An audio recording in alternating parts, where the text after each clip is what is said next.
James, would you take us in, please? And you muted. Oh, there we go. Previously on Dark Heresy.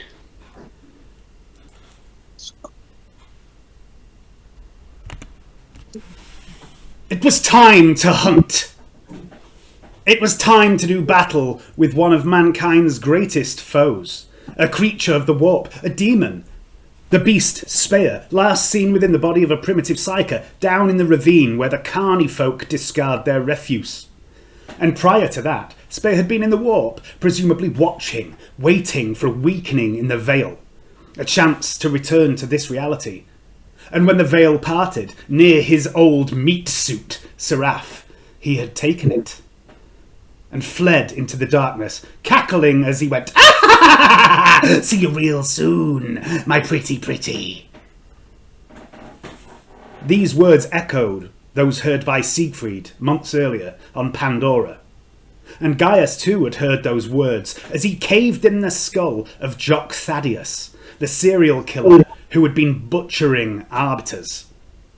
Each of those 7 arbiters had once been a sanctuary officer prior to joining the Adeptus Arbites. They had served together in Precinct 416 before their career change. They had all been members of the same squad.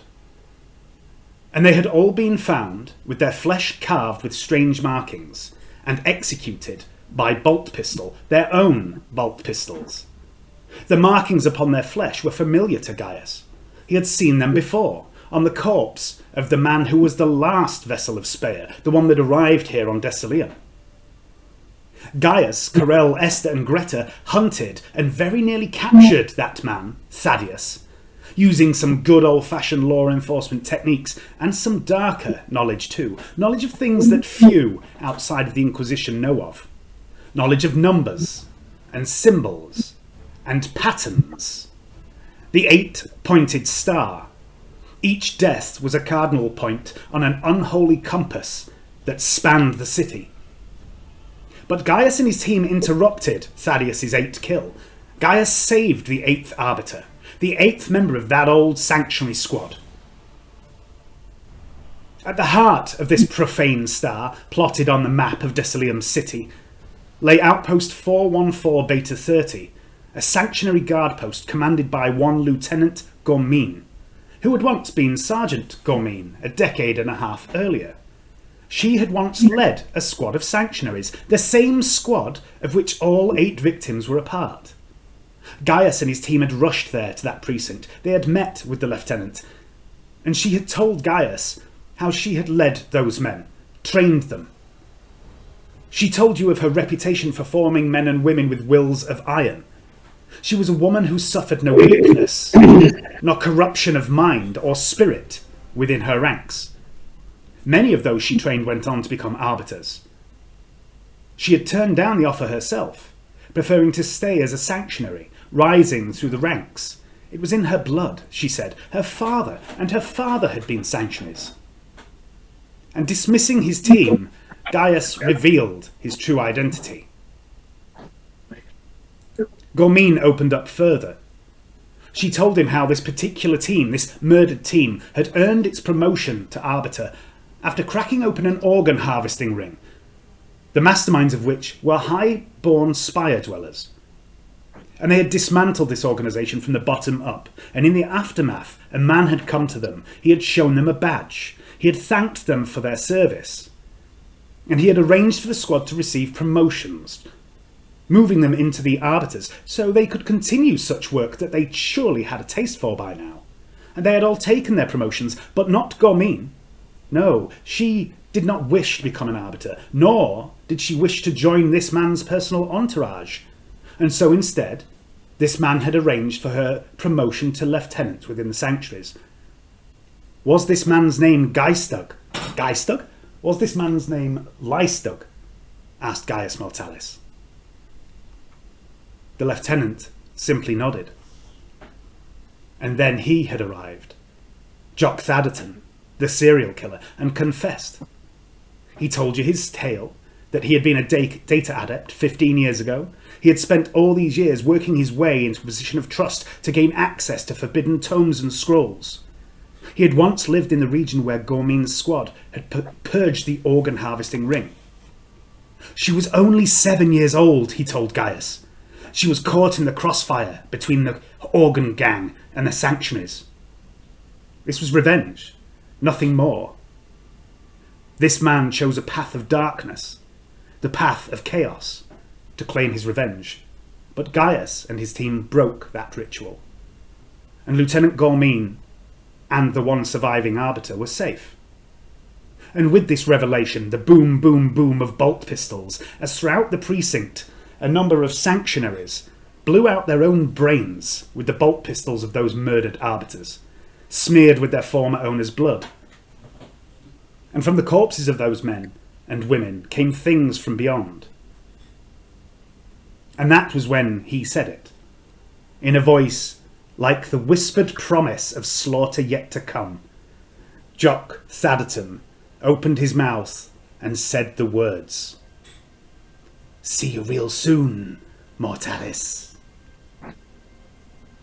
Gaius had caved in the man's skull, and his team destroyed the abominations that tore into the precinct. They were weak. They were little threat.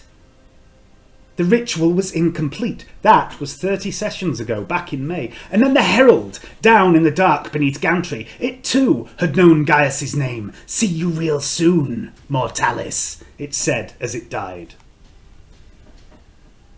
And Thraxis, the Herald of Nurgle, the bringer of the Blight, whose purpose was to pave the way for Col Horgarth, the demon that had riddled 47 Capella with its filth. Col Horgarth had sent out the Vector to spread its word, and in his feverish dream, Col Horgarth had called Gaius the Vector. Gaius is usually immune to the presence of the demonic. Why would such a creature think he could be corrupted in such a way? But then again, Dr. Pench had removed all of Gaius's meat save for the brain due to the corruption and the pestilence that riddled his flesh. And Pench was a trustworthy man, right? He wouldn't lie about such a thing, would he? The demon in the precinct, the herald in the underhive, Col Horgarth the Pestilent, Spayr, they all said the words, "See you real soon." Are they here for Gaius? Because of Gaius? Are they connected? Or are they all the same beast? Whatever the truth, they seem to know Gaius, the last pure man. A man turned into an eater of sin. Gaius is the perfect weapon to combat such beasts. But Gaius isn't with you as you march into the darkness once more, seeking the beast Spayr. With the armoury plundered for all you would need, you headed out on your hunt. Seraph had not joined you in the armoury. There was something odd between her and Les. It's always been there, the bickering, the snide remarks. But today it was something else. Les seemed wary of the dancer, and she, although often rude, hostile even to Les, would not look him in the eye.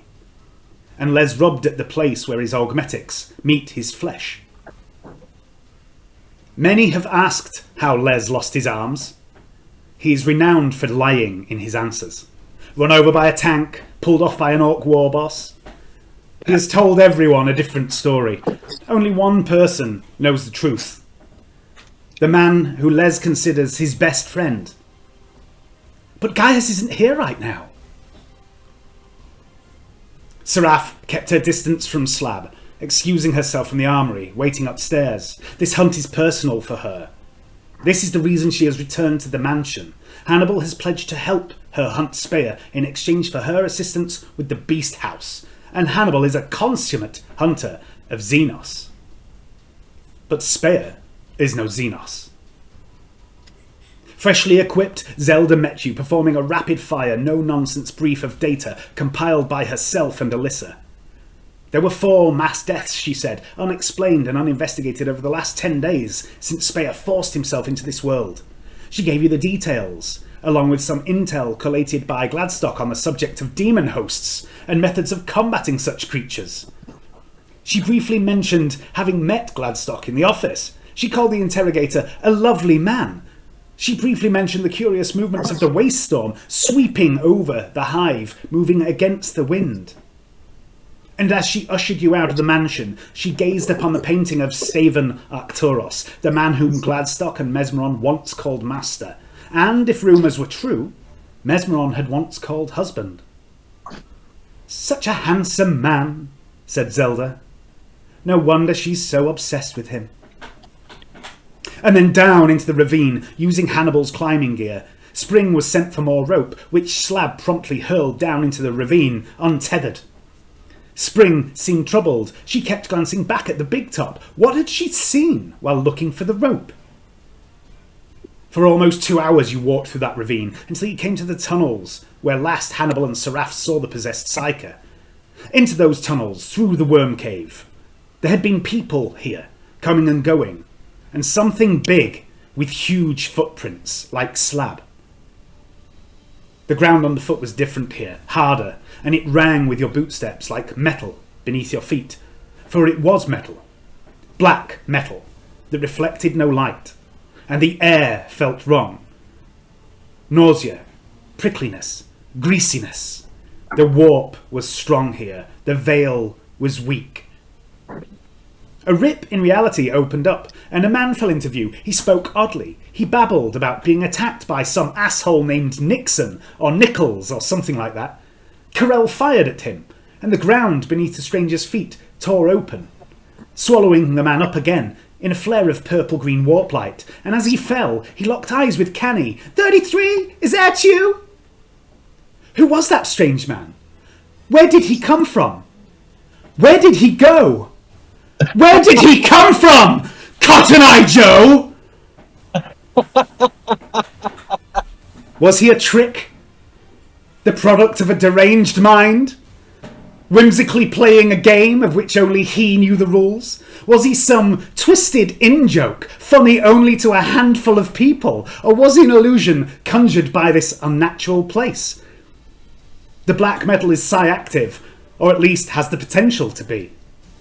The metal mine in the mountain was inert, and discovered to having been shipped elsewhere in the Black Stealth shuttle. But the spheres you have found on this world are not inert, they are active in some way. And down here in these tunnels there is more of this black metal, so much more. Is it possible this metal is active, and this metal brought this man here? If so, why? Was he supposed to be here? Was he here to help? Perhaps he knew something of what you faced. Perhaps he was a lifeline sent by the God Emperor, a weapon you could wield, a man with information that might give you a chance to defeat this creature you now face. You may never know now. Or just a fucking weird old guy with a bag of cheese. Deeper into the tunnels. Finding the temple Hannibal and Seraph took before, a temple made of strange black metal. Seeming almost organic in shape, irregular, like it was grown rather than worked or shaped by tools. Within there was no light, but something moved in the darkness. And you followed that movement. And you found yourself suddenly standing at the gates to the Carnival of Catastrophe. And there was no sound. Jackson Strang were not present on the gates. There was no one. No serving wenches, no twisted freaks. Even Chopper Baz's gift emporium was empty. But from the big top, the smell of blood. And the closer you got, the stronger the feeling of nausea, the sense of greasiness to the air. Noses began to bleed, strange sounds could be heard, and inside the big top, the entire population of the carnival sat, transfixed, upon the raised benches. At the centre of the arena stood the ringmaster, old Wiley McCann, a man whom some think of as father. McCann may be a little stunted, a little impure, but those who know him as a good man, a man who cares for those in his extended family. And he introduced the evening's entertainment. 3 champions of this place of blood. Canny, Seraph,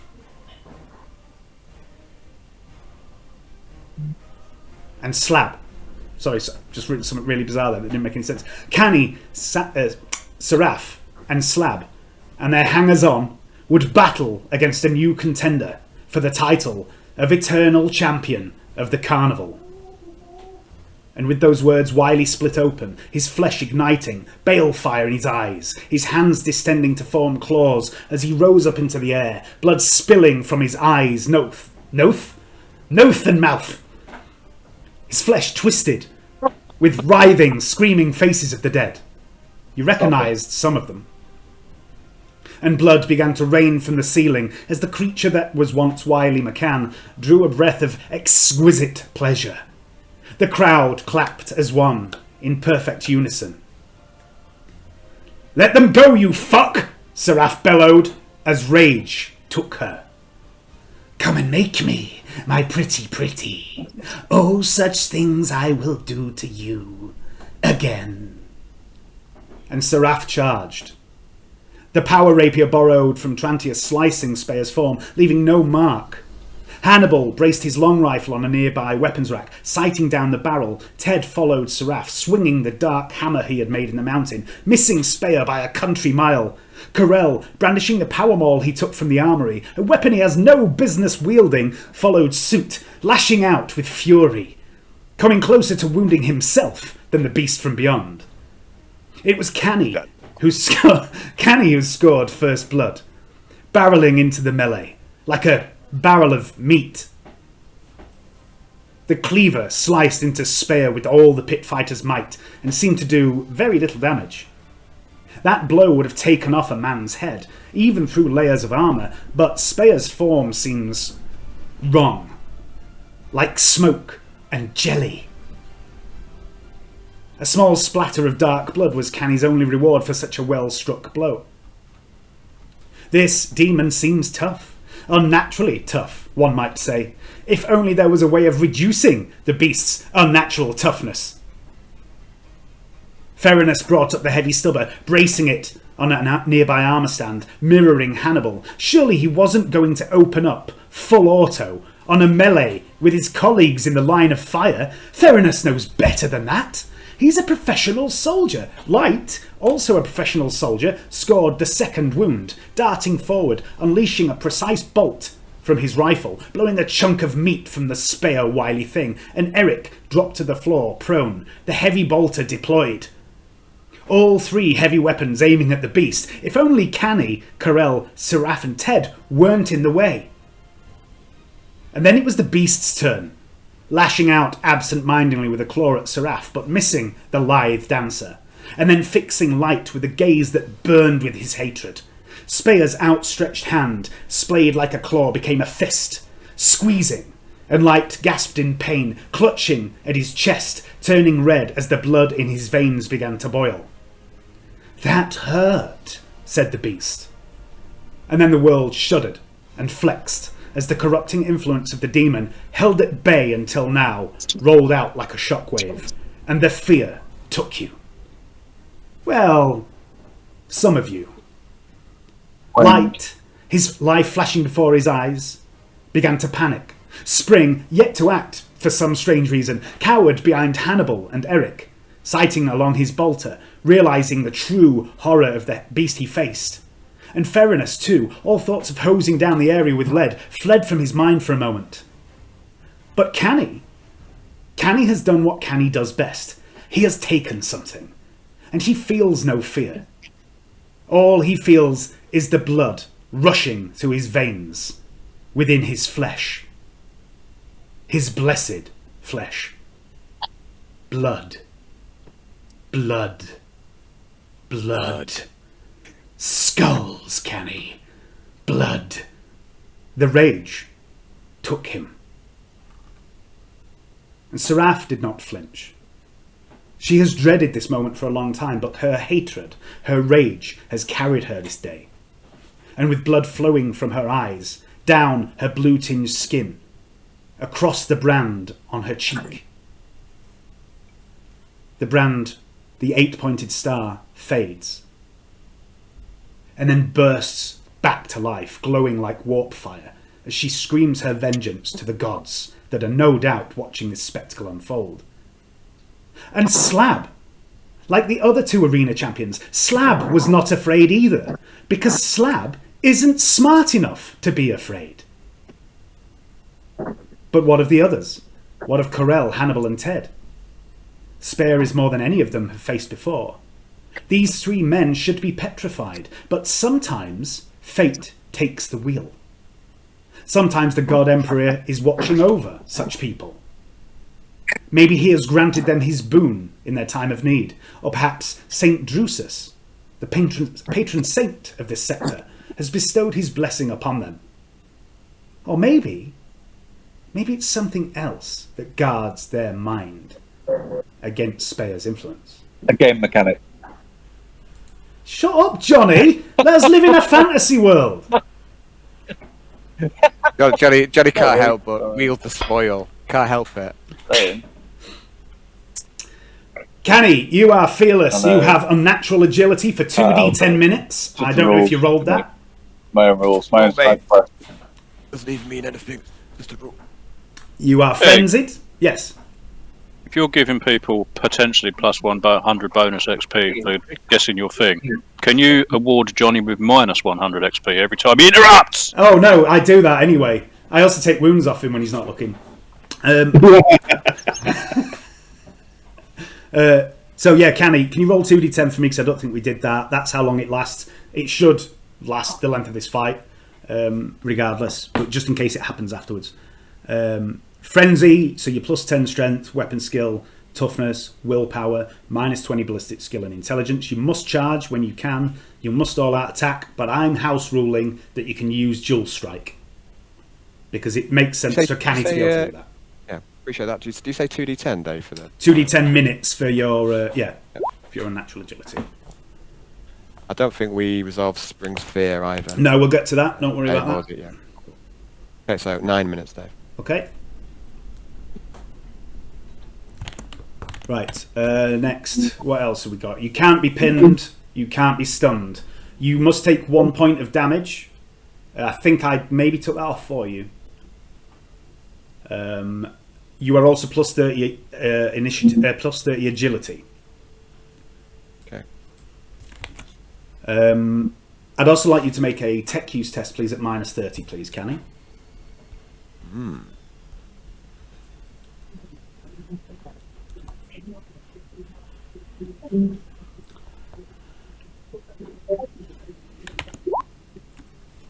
Excellent.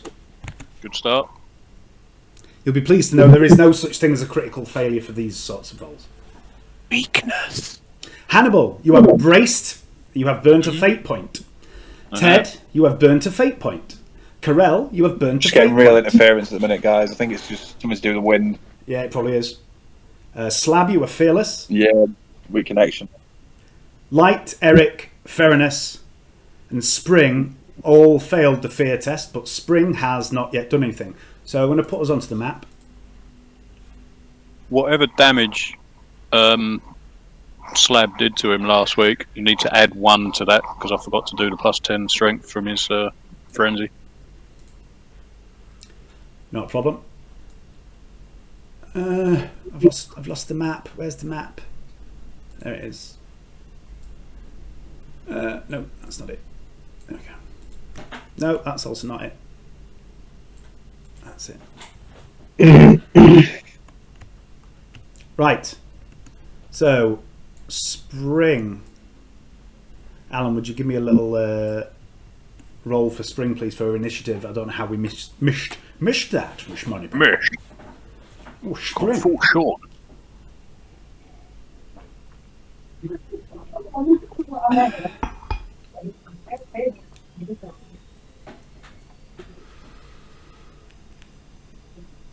Alan, you're muted, by the way.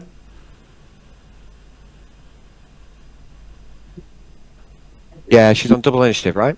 Yes. Yeah, I did roll last time, but something obviously went right. Then I forgot about her. So if she rolls, Yeah, she gets 10, she gets double agility, doesn't she? Does she get plus 1 for Right. wary? I don't know if she's either. So if she's hive world, she will do, but it's 7 plus 8. So I'll check for wary. Okay, so she's on 15 at least. Isn't she voidborn or? Yeah, she's Voidborn, you're right. Who's got the higher agility, Spring or Canny? It might be a close one. Spring. That. Spring. Okay. So Spring should have acted before the fear kicked in. So you can do that now if you'd like. Okay. What's the? Oh, let's have a look. So Has she taken anything to supplement her stats at all, Dave? I don't recall. I don't recall. I think you kind of forgot you had Spring a bit towards the end of the game. So let's have a look what she's got. Has she got anything? Because Spring is the sort to stim before a fight. She's done it before. What's she got? Yeah. I only see stim on the Best quality we might as stim. well. Yeah, she hasn't got any friends on or Ghostfire or anything, has she? So Okay, cool. I'll make a 4, 8, 12. So we've got.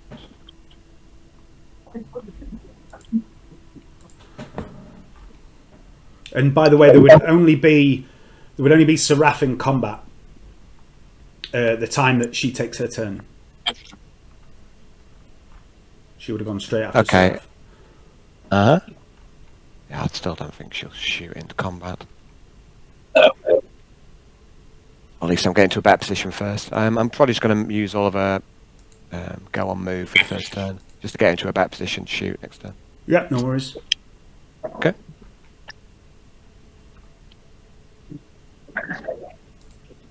All right. So that's Spring using all her movement to get to there. Cool. Full move. I think it might need a run to get there, but yeah. All right. Back in a sec. So I haven't done the fear for it. I'll roll that now. Pass. Wow. Was it minus 30? Minus 40. Minus 40, was it? I'm in bars. If only we had Gaius with us. Oh, Siegfried with his magic bullet. They go down by 10 every time you have to roll it. Oh, does it? Should do. Maybe. What's that mean? What are you on about? Fair test, does it go down by 10 when you have to roll it again? No, you don't have to roll it again. You roll it at the beginning of combat, and you can keep doing it each turn. If you pass, then you get full control. But remember that there's various effects of fear. It doesn't necessarily take you out of the fight.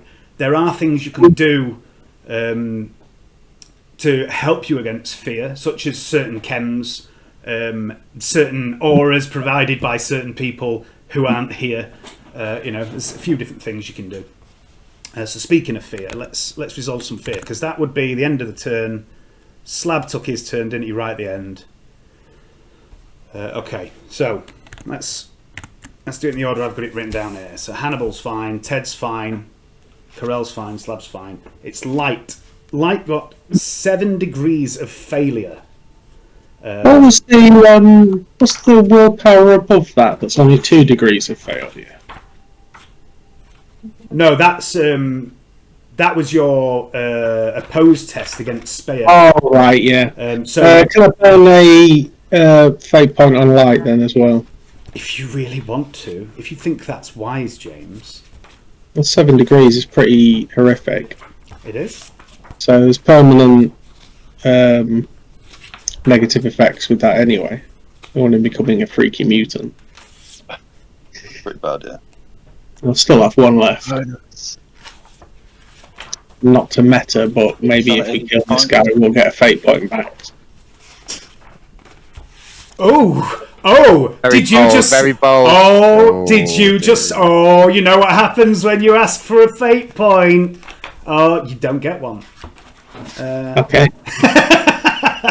I'll tell you what. If you survive, you will get a fate point.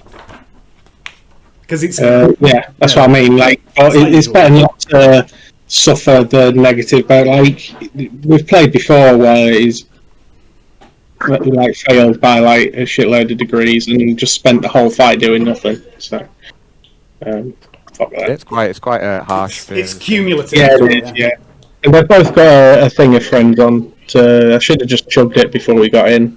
So it's my own fault, really.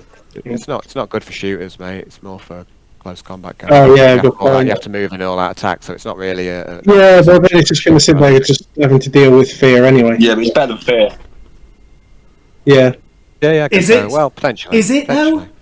Is charging into melee with a greater demon better than running away? Is it? Anyway, right, so you're burning a fate point on Light. Light is also fatigued, so you were at -10 to everything on Light. Really bad idea. Because he is being blood boiled. He is being boiled alive from the inside. And you took, because of the difference between Spayr's quite shit success and your 2 degrees of failure on that willpower test, you took 3 levels of fatigue. If you take 1 more level of fatigue, Light will be unconscious. Oh well. But so, have you reduced your fate points permanently by 1? Yeah. Okay, so remember you're on -10 to everything. Eric, who's playing Eric? Me. Hayden. Me. Hey, Eric. playing Eric. Eric failed his fear test by 1 degree. Okay. Yeah, that's cool. So I would like you to roll a D100, please, and we'll add +10 for each degree of failure. So 10 to whatever you roll. Okay. Oh, can I just use the fate point to add +10 to my roll? Yeah, you can spend a fate point, temporary spend it, yeah, to add +10 to... no, sorry. You don't want to add +10 to this. You want to roll low. Okay. Yeah, I wouldn't recommend Okay. that. You can, Okay, so you what, can, am I rolling a D100 or... yeah, just the D100. You can spend a fate point to re-roll this if you don't like your result. Okay.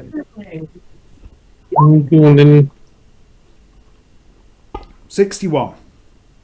I'll +10. re-roll that. Okay. Yeah, I'll re-roll that. really good. Oh, 61. Yeah, that's unfortunately is the same result. So you are frozen by terror. You can't take any actions until you can snap out of it.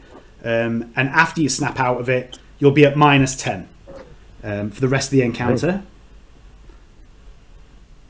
I know, next step. Roll a D5, please.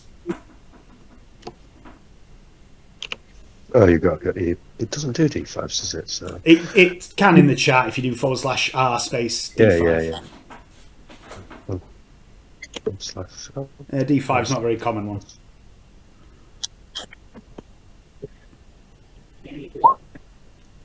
Okay, you take 1 insanity point if you could add that to your character sheet, please.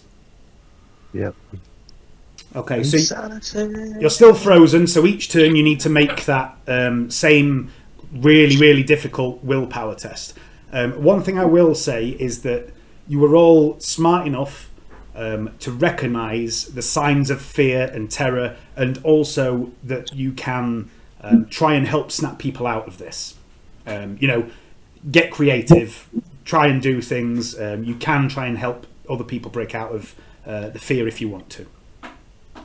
After Eric, it is Ferinus. Who's playing Ferinus? That's Johnny. Yep. So Fairness has got like a heavy stubber, hasn't he? Yeah, he's got a heavy stubber. He's also brought his grenade launcher with him, I think.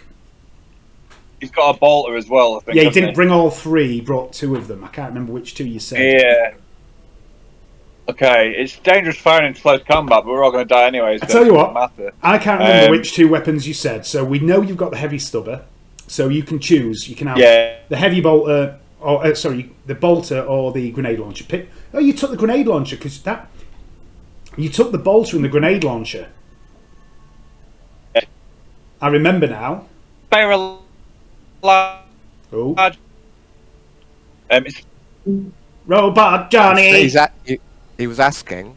I'm fluent in Robot Johnny. He was asking whether Spayr is a large target. Oh no, he's not. He's wily McCann size. He's still obviously struggling with his connection anyway. So haven't we missed a load of people? We got to the end of the round last time. Yeah, this is still the end of the round. This is me dealing with the fear at the end of the round. All right. Yeah. Because you can see the reception. I'll probably just fire the heavy stubber, and pump some rounds in. I was just going to say, is he a large target? Well, that's right. So first of all, Johnny, you didn't take the heavy stubber. I remember you saying you were going to take the bolt gun and the grenade launcher. because Right, I okay, put a load of grenades on your inventory for you. Yeah. We also said last time you were going to brace the heavy stubber, but Yeah. you didn't have the heavy stubber. So if you'd like to change what you did last turn, if you wanted to aim or something, I'll do a full aim. I'll do a full aim with the grenade launcher, and use a crack grenade if I've got any. Yep. Okay. So, he's not a large target. He's just a man. He's just a man-sized target. Right. But before we do anything else, Ferrin has failed his fear test by 4 degrees. So Yes, I need you to roll a D100, please, and we'll add 40 to this. oh god. So bear with. D100. Oh, not that one. That was a D20. First one. No, that was a D100. You just rolled it twice somehow. But we'll add the Oh 71. yeah, no, yeah. All right, sorry, yeah. I'll go with the 1. You're re-rolling it. Yeah, for the 1. The lower the better, yeah. If you want to spend a fate point to re-roll that as a 1, then you can have that. All right. Yep. So it'll be 41 in total. Yep. Reeling with shock, the character backs away from the thing that confronts them. The character cannot willingly approach the object of his fear, but may act normally otherwise, with -10 to all tests. Okay, that's fine. So, yeah, I've got full aim on this guy, so I'm just going to fire a crack grenade. It's not your turn, just hang on a sec. You Yeah, also add 1 insanity point onto Ferrinus's character sheet, please. Yeah. So you are -10 to everything for the rest of this fight. So you are full aim at the moment, so +20 next turn, but obviously -10 from that. So you'll be 3 plus 10 on the next turn. I've got a red dot or anything on this thing. Or Have a look. Have a look in the weapon profile. If it says red dot in the bottom where it says tearing, then you have. If you haven't, then it won't say it. I don't think you have. Okay, right. No. After Ferrinus, so that's not so bad for Ferrinus. Spring, Alan. We need a D100 for Spring with a +30.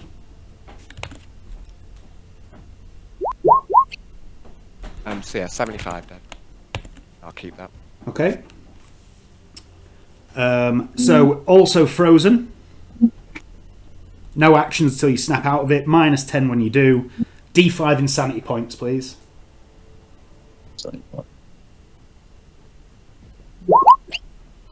Oh, he's on 7 now. 5, Dave. Oh dear, Spring. Do you want me to add them on? Yes, please. Okay, so that's all the bookkeeping done. That's the best bit. It is, isn't it? It's everyone's favourite. Admit. Next up, inventory management. Woo! Right. So, it's the top of turn 2. Well, guys, we made it to turn 2, so That's the spirit, Johnny. That's the spirit. Right, why can't I hear any music? Where's the music gone? Okay. Oh, it's me. I've not my knob. what? Whew. Right, here we go. You're cranking the wrong knob, Dave.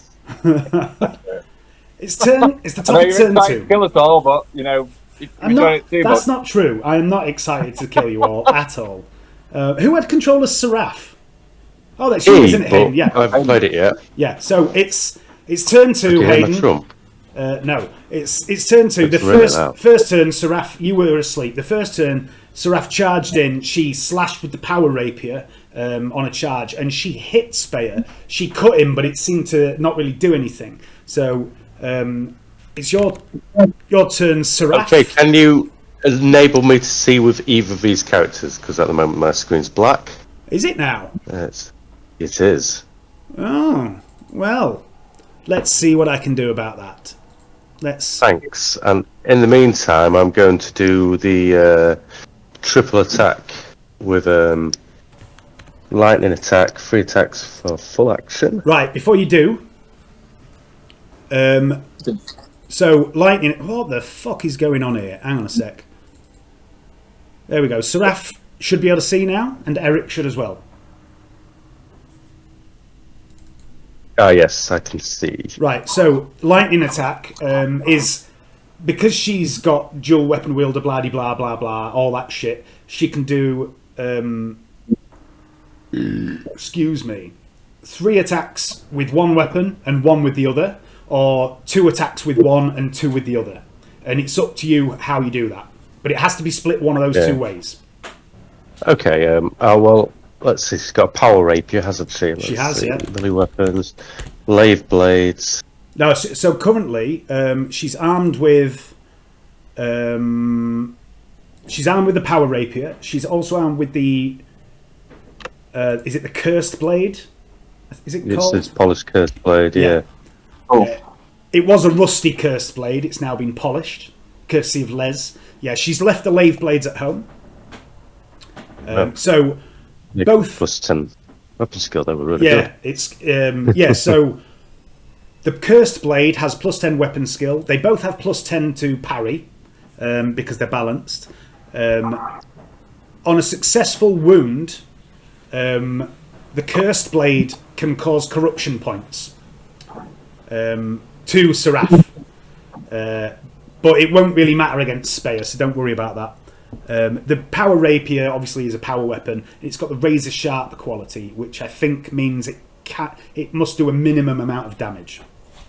I think I'll do 2 with the rapier and 1 with the cursed blade. you get 4. What did you say? Got 4. Yeah. Oh. Okay. 2 and 2. Okay.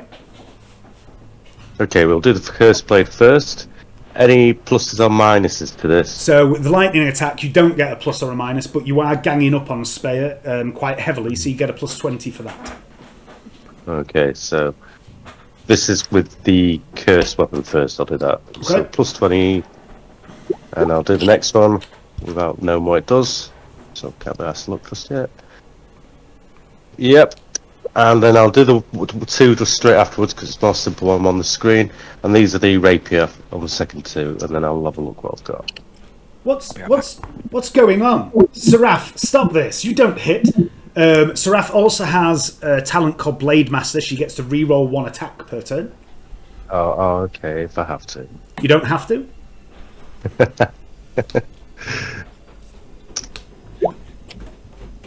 Okay, so 2 from the Curse Blade, 1 from the Power Rapier. So roll damage on all them. He's not gonna dodge them. He's shit at dodging anyway, so he's just gonna take them. So let's see. I'll just check the damage out on the weapon. Oh, you can press the damage button. Yeah, you can. Yeah. So let's see. Polished Curse Blade damage, damage. There we go. Okay, so What did I do? let's have a look. So it's 10 minus his toughness. Is this like a job for the sun?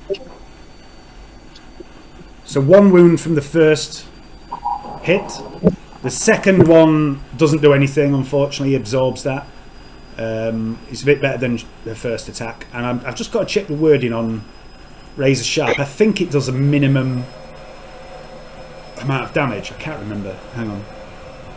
I'll look it up now for you while you carry on with the I've rest got of the game. I've got the thing here. I'm just Razor Sharp doubles armor pen if more than 2 degrees of success to hit.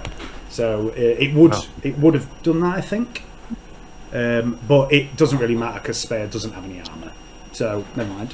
But that other one does 14, so that would be 5 wounds. There you go, Johnny. No, sorry, that's not right. 5, 2 in your favour, 3. Total of 4 damage on Spayr. Yeah. I'm just going to read up Seraph now. Yeah, she can do a lot of different. Everything she's got basically is around melee and being hard to hit. And she's got different combinations, stuff like she can strike and leap out of combat and hit other things. Yeah, I've seen that assassin counter. She's designed to be a dancer, basically. So, right, so that's Seraph. Next up is Spring, Alan. Alan's not there! Why, Alan? Why would you not be there when we need you? My place is at the hall. We'll skip Alan's go and we'll go to Canny. Canny, why are you not there either? You fucking fat bastard. I don't think anything that Spring or Canny are going to do will particularly affect Hannibal. So Hannibal, let's do your turn. What we done? Sanctuary strike. Go back and call. What did it attack with last time? Two things. How did it attack? Sorry? Somebody's playing a game of some description, like some 40k game or something. Oh, it's me. Sorry. You're alright, mate. It's cool. I like it. It's just it sounds like they know what they're doing and we don't. Minus 1 wound, minus 100 XP. What were you doing, Hannibal? How did it attack last time? What did It you do? lashed out. I can't remember who it lashed out at with a claw, but it swung at someone with a claw, probably Seraph, and missed. And then it reached out its arm and basically used a psychic power to squeeze Light's heart. Did it use the same arm? Yes. Was it its left arm or its right arm? Right arm. I'm going to shoot it in the right arm. Okay, so it's a cold shot. I can make cold shots with 0 penalty. So you are full aiming, right? Oh no, half aiming. Full aim. Okay. Did you not brace? I'm braced, yeah. I thought you braced the first turn, didn't you? True, yep. Yeah. So is that half action brace? I think. Not it is. sure. It is. Yeah, It's half action. Right, it's half aim then. Yeah. So half aiming. So you're plus 10. Your range is short, so that's plus Short. 10. Accurate. Plus 30.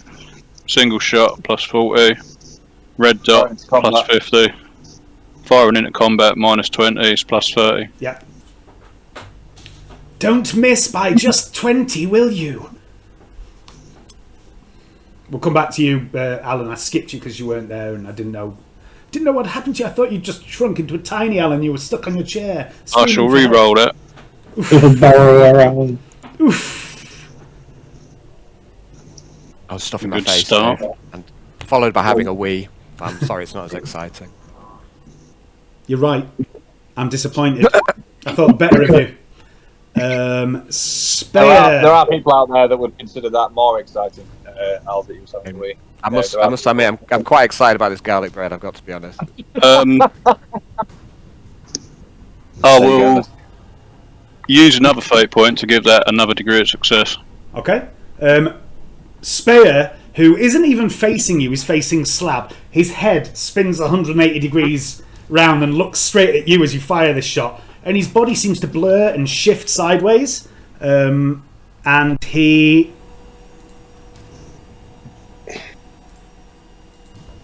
surprisingly does not dodge with his dodge of 10. Cool. So that's 4 degrees success. So that is 3 damage dice, I believe. 3d10 damage. So if you click on the damage on the weapon and then roll 2d10 separately is the easiest way to do it, I think. One sec, I've got to find the weapon. I've got so fucking many weapons on it. The man of many weapons. It's a man stop around I'm using. I've got to specify that. Need a demon stop around. That's what we need. Yes, if only we had one. Yeah, if only someone had an anti-demon round. Imagine...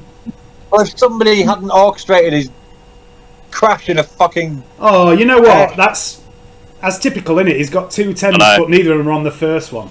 It's 30 damage at pen 10 with fell into. Okay, so the pen is utterly irrelevant against Spayr, but it's still a good roll. I'm only messing with Dave, it was cool. 30. I like it. So that is... right, my maths has failed me, hang on. 30 minus that is that. Nope, that's not how you do maths, Dave. 21. And then he gets the reduction to that, which is... yeah, that is a big hit on Spayr. 11 damage total.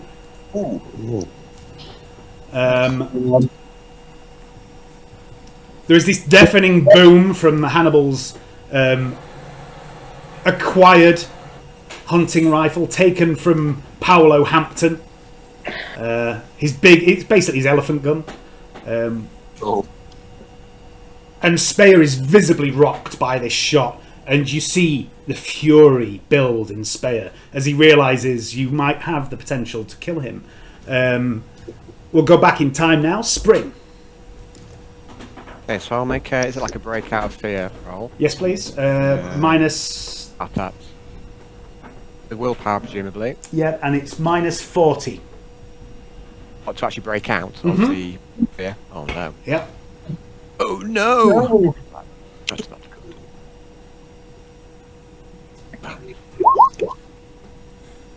good. 7 degrees of failure for Spring. Okay, so... Presumably she remains in fear. Yeah, she is. I mean, she's frozen, isn't she, at the minute? She's just stood there, transfixed, utter horror, standing there with her pistols in her hands, staring at Spayr. Yeah, because Spayr is, because of Spayr's sheer horrificness, he's fear 3, so he's minus 30, I think it is. No, sorry, he's fear 4, which is minus 30. But then he's got demonic presence, which gives him another plus 10, or minus 10 rather. He's not to be trifled with. Then it's Canny. Okay, so you say I can do a dual strike, yeah? Yeah. So I'll make a roll to hit. Does anyone have double team or in the melee on my side? Seraph might. I'm looking. Slab, do you have double team? No. No. And friendly. No, I can't see that one. I mean, you get it's all good. I'll get plus 20 anyway. You get plus 20 Yeah, anyway for that being ganging up on him, don't you? So. Well, yeah, is that because of the number of people around them? So yeah, so it'd be plus 20, then another plus 10 for double team. Yeah. It would be another if someone else had it as well. So Yes. Plus 30 from ganging up, plus 10. So I think it's at plus 50. Okay.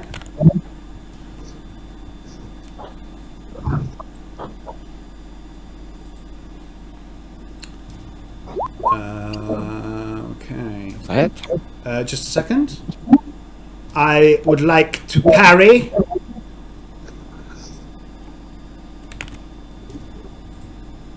I won't object. Not like that. Oh, I do like that. So, Canny, the two blades, or the blade and the hook, come swooping towards Spayr, whose head is currently 180 degrees away from you. No, he isn't. He's looking straight. Yeah. So you're attacking from the side. Spayr is facing Slab, but his head is facing Cannibal, and both arms come out and catch both of your arms as you swoop in with the meat hook and the meat cleaver. And his head turns to face you, and he just grins at you as he parries both your attacks. You keep making it look in different directions, it will twist its head off. Oh, do you think he cares? But that is both his reactions done now. He gets a dodge and a parry each turn. And that's... Anything else from you, Canny? I'll just roar in frustration. Excellent. I'd like to make a willpower test, please. Jolly good.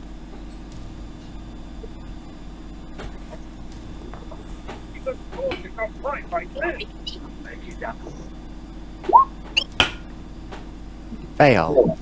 Who does he think he is? This fucking Spayr, this fucking wretch from the warp. He's come to your house.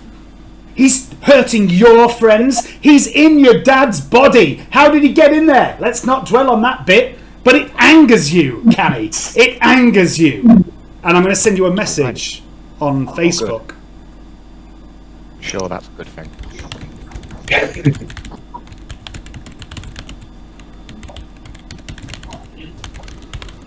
Get out my dead dad, you creepy southern fuck.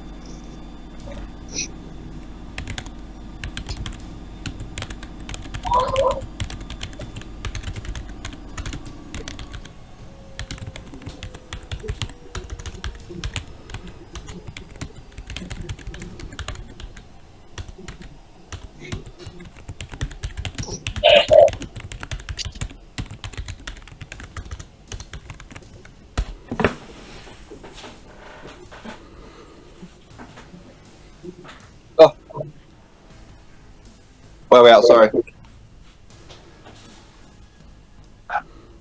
What have I missed? Not much. Spayr's parried my attacks, both of them. Bastard. Demon bastard, sorry. Okay, there you go, Alan. I'll let you dwell on that until your next turn.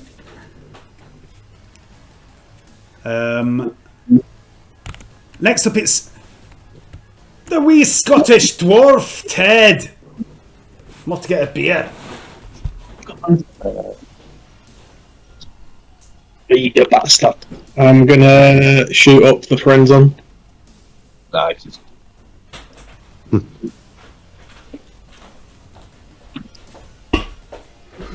Right, you short midget. What you fucking doing? Is that like half an action to take that? The what? Sorry. To take the friends on, is that an action or Do you have action? Do you have quick draw? No. Okay, so it's half an action to draw it, half an action to shoot it up. Okay. Right, it's me then. All right.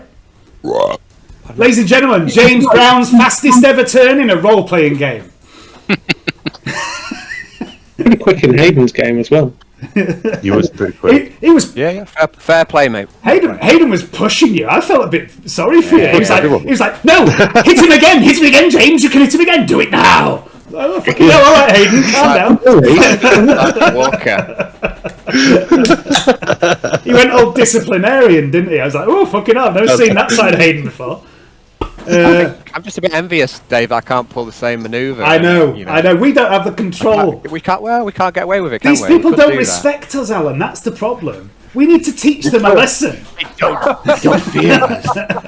They will. Next up, it's Carell. Carell, you fucking big Nancy. Oh. What are you doing? I have love and respect for you. What is Carell doing? I can't remember. Corella was in close combat. He just basically burnt his fate point, didn't he? Yes, that's right. Yeah, he did. So I'm going to shoot up now with some ghost fire. Okay, so half action to draw, half action to pop it. Do it. Do it. One of the last doses of ghost fire in the galaxy. And he's going to waste it on himself. No, it's never a waste. Ghost fire, it's fucking great stuff. In the name. So you are now. He's injected into his eyeball. You are now fearless, frenzy, The eye injection. and unnatural agility. So will you please have a look at Carell's character sheet? Tell me what his agility is. Yep, Corell. Hard. Yeah, Hathard, isn't it? Yeah. Not Hathard. Karen Hardhat. Yeah, then I was like, Hathard. It's Hathard, not Hathard. Hathard. You dick, Joey. I was like, fucking hell. Right. So agility is not great. Actually, no, it's alright. No, it's not. Hang on. 80. Yeah, 32. Okay, No, so 52. so you gain a little boost on the turn order from next turn. Also, you take 1 point of damage. So if you can take one wound off, please. That's fine. He's dead. No, I'm joking. He's not. No. Say again. He's dead. No, That would be funny. That would be very funny. Roll. Dim himself to death. So you have to all out attack. I'm gonna. You When I take them. you are roll 2d10 for me as well, please. Good. Good. Hang on. There with /.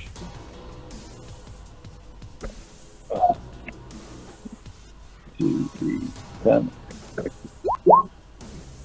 Terrible. That's all right. It's just that's how long it lasts. 5 minutes. If this fight is still going on in 5 minutes' time, I'd be very surprised. It's just it might matter after the fight ends. Yeah. You've got +10 strength, weapon skill, toughness, and willpower. Excellent. For now. So that'll be your turn. So that's after Carell. It is. If you can't beat them, you can't beat them. Join them. He's going to jam it into his neck like that. Yeah, not an eyeball shot.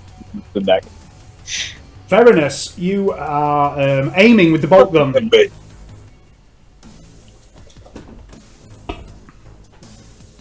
For I know not what I do. So you've got plus 20 aim, but minus 10 for your fear. So you've got a plus 10 aim at the minute.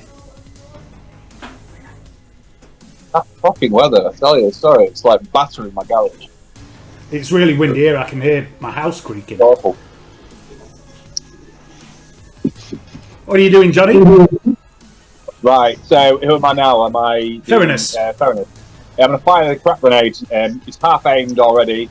He's taking face with a minus 10, so it'll cancel out the aim. No, you full aimed. So Oh, full aimed, yeah. you've got a plus 20. You're minus 10 for the fear. I'll do a plus 10 Your then. short range. Your single shot. 30. Anything else? No. Into combat. Firing into combat. So plus So 10. Plus 10. Yeah. Go. Who gets hit by a fucking grenade from Johnny again? Yep. Sorry, friendly fire. Collateral damage. Oh! Oh, sorry. Nice. Sorry, Hayden. I know why. I know why you can't see him. He is on the turn order, but I changed his token. I don't know if you can see that. I changed his token to a little laying down man with a heavy bolter. Yeah, He's actually I quite got like a heavy laying down bolter. man. Yeah. He's the smallest man in the game. Yeah. So yeah, he's tiny. He's like 3'2". Yeah. What do crack grenades do? What do crack grenades do? They're anti-armor. They don't have an AOE. As long as they hit their target, you're good. That's how I use it. Just a second. Let me just swap these over. He's just on the GM layer, Hayden. That's why you can't see him. So there you go. Yeah. Oh shit! There you go. Okay, so that's a great shot from the crack grenade. Roll damage, please. What damage is it? You should be able to just click damage on the weapon on the character sheet. All right.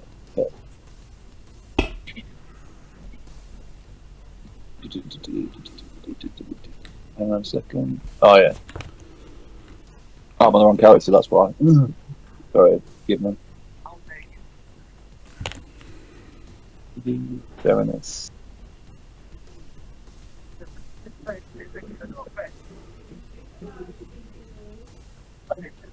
Crack grenade. Bear with. Actually, no, it might not be because it's a grenade launcher. Sorry, that's my fault. It's just 2d10. 2d10 is a crack grenade. It has a very high armor piercing, but it doesn't matter against Spayr.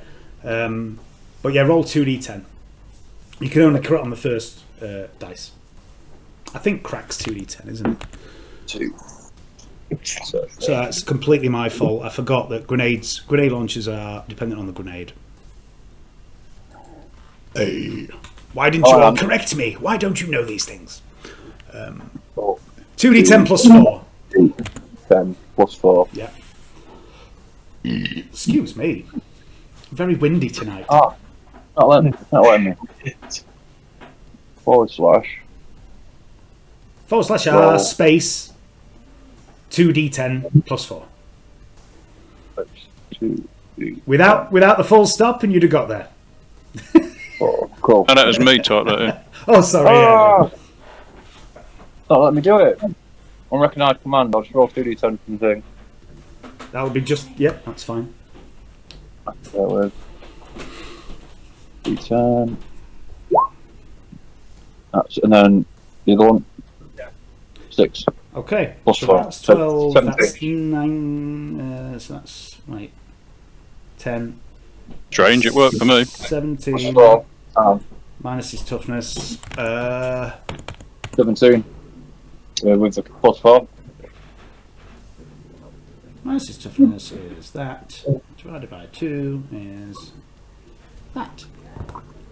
The grenade seems to absorb into Spayr's almost jelly-like form, which you realise, those of you close enough to see it now, is beginning to rot as well as burn. And then the grenade detonates, blows a massive chunk out of Spayr's back, revealing bits of internal organs and fragments of spine. And he once again turns his head to face that way, looking at you now. Fairness looks. Say that, you demon cunt! Looks a little bit annoyed. Oh shit! Hang on, I've just fucked something up. Yeah, no, he's up. There we go. Sorry, I just completely fucked his wound pool up. Right, that's Fairness done. Light. Light is going to do the same. Shoot up the friends on. Oh, does he? I'm not sure if he's got quick. Okay. So now you must all-out attack. You must charge. Oh, he does have quick draw. Okay, so it can be half action to shoot up. You don't have to ready it. You don't have a melee weapon equipped at the moment, do you? Do you have a melee weapon on Light? Doesn't he have a chainsword or something? I thought he's got a chainsword, yeah. Yeah, so you can only quick draw once a turn. So... Landrian Render. I don't think I've got any crack grenades, Dave. You have. You have. I All gave right. you some. You should have like 18, I'm sure. 18. Right, I'll just check and just reduce them down. I remember getting them for you. So Yeah, I should have my character sheet, that's all. So I'll put down 17. that's weird. But yeah, I remember getting them. Yeah, you wouldn't go to battle with a grenade launcher without crack grenades. would you? No. So yeah, James, you can half action shoot up. You've got half an action left. You can. I'm going to be nice here and allow you to either draw a weapon or move into combat. Well, am I 1, 2, 3? But I need 3 squares to charge. Yes, I could charge. Well, no, it's 4. 4 is a minimum. It's 4 is a minimum, and charge is a full action as well. So you wouldn't be charging; you'd just be moving into combat. Well, he'll pull his trench falchion out. I don't think he's got it just says Landrian Render. A D5 +1 primitive tearing. That's not going to do much. So he'll have to pull his falchion out and go two-handed. Yeah, yeah. The Landrian Render is like it's quite a primitive weapon. It's a there's a world called Land Under, and which is like an inverted hive world, and everybody there carries a blade. If you don't carry a blade, you're a fucking knob. Basically, that's what everyone thinks. And the Render is like the most basic version of that. It's like a very small cleaver, similar to what Canny has. Everyone at the base level, every hive dweller has a weapon like that. The Tranch Falchion, not a Trench Falchion, a Tranch Falchion was a weapon taken as a trophy from the world of Tranch.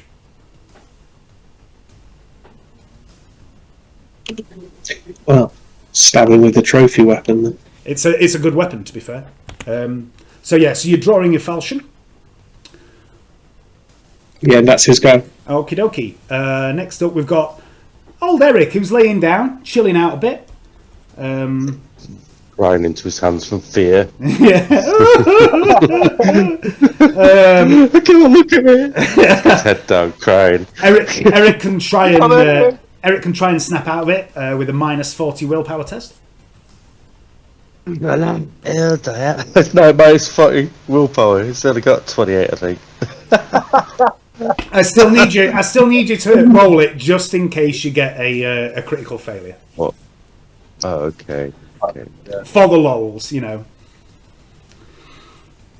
Well, let's try and get a Some might say it can't get any worse, but it can. Ooh.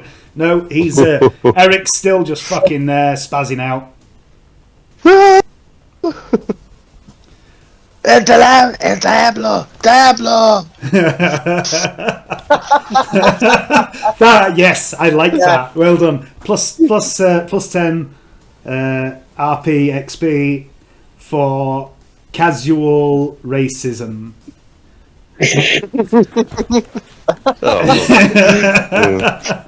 Okay, it's feels proud of it now. It's old Wiley McCann's turn. Oh look! Some of your adoring fans are coming to see you. Won't you give them a hug? Says Spayr, as his eyes, already burning with an inner green fire and running with dark blood, flash once, and in the sands you see the carnies begin to stir. 2 of the security guards blink and stand, hefting their rifles. They're unusually well kept and high-powered rifles. Alan, you've no idea how long I've been laughing about this. They stand, aiming towards those of you not in melee with the demon, while Cybria, Raxa, and Elspeth, purveyors of the carnival's finest delicacies and beverages, move forward and begin to climb over the low wall that separates the stands from the arena, dropping to the sandy floor, dripping with wormburger grease as they come forward. Their mouths lolling, half-digested, writhing lumps of worm meat drop to the arena floor out of their mouths and pockets and other orifices. And alongside the serving wenches comes Slimy Bob, who slithers over the wall like a human-shaped slug, leaving a trail of viscous green goo in his wake.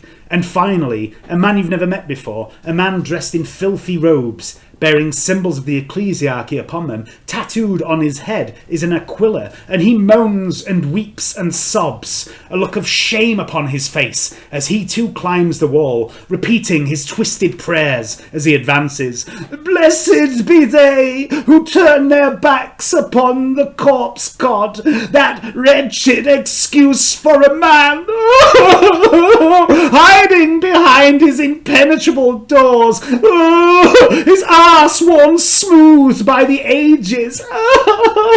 Welcome into the embrace of the truth are those who slay his servants, and forever undying will they be in our warmth and our love. And he draws a mace as he hits the sand. His eyes burn with warp fire, and the carnies begin to move as one towards you. And on the Vox, Theranos says, Drusus preserve us. It's just like Protasia. It's the fucking foul mind. Spayr moans a moan of ecstasy and lets out a deep chuckle of mirth. You have all heard of Protasia. That was where Theranos and Titulos joined the team 3 years ago. The sole survivors of a regiment of thousands who had held at bay the peasants and local militia who fought savagely, moving like one swarm of insects. A horde of one mind. The foul mind. And this phrase you too have heard of, a demonic entity that enslaved the population of that world. Gelt had been there. Mind control, of course. That's right up Gelt's street. It was one of the many heresies of which he stands accused. The summoning of a demon to bind millions to his will. And while Theranos, Titulos and the rest of the Brontian 15th Longknives held the rabble at bay, the Inquisitor and her team had gone after Gelt and the Foul Mind. They had battled the beast, and they had not been alone. 4 giants in shining silver armour had fought alongside the Inquisitor. And Seraph had gone off alone after Gelt as he fled to his ship. The rest, of course, is history. And history is often written down. And you know the saying, right? History is written by the victor. And there's another saying about history, how it has a habit of repeating itself. Mesmeron and the Grey Knights were victorious that day. The Foul Mind was destroyed, but Gelt escaped and Seraph was taken, used as a host for Spayr, used as bait. And the rage builds now inside Seraph. The anger at what Gelt and Spayr did to her is white hot. Potent. It is a door. And doors are meant to be opened. In the mansion, Titulos, Jarek and Vasquez sit, laughing uproariously as something the chief petty officer said about latrine duty catches their amusement. It wasn't that funny, but the Amasek and whatever is in Pench's cigars is tickling their humours just right. Titulos suddenly sits bolt upright and goes pale. It's just like Protasia, he says. What are you doing? I'm going to bring some new friends to join you in the fight.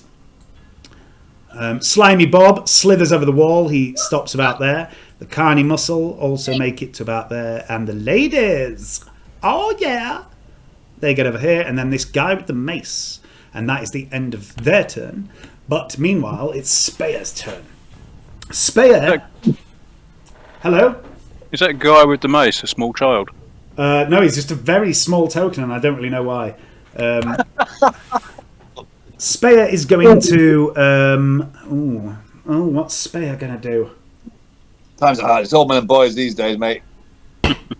Spayr has hold of both of Canny's arms at this point, and his head snaps round to face you, Canny, and he grins at you through the face of your adoptive father, and he pulls back and unleashes an almighty headbutt upon you. And he's going to all-out attack you. No, he's not. That would be silly. He's going to do just a standard half-action attack. And you manage to sort of hold him back. The head goes wide, and he's grinning and snarling at you. There is blood splattering all over you, Canny, from the various wounds he's taken. But he doesn't manage to hit you. And then he's also going to, just for fun, so he's still sustaining the blood boil on Light at this point. So Light, I'd like to do an opposed willpower test, please. Did Light take friends on? Yeah. Yeah, he gets plus 10 willpower then. Plus 10's on. Just friends on get around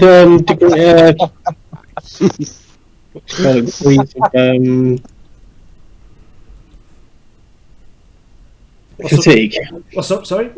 Does friends on get around fatigue? No, it doesn't. So you are minus 10. So you that cancels out with the plus 10 from friends on for the willpower.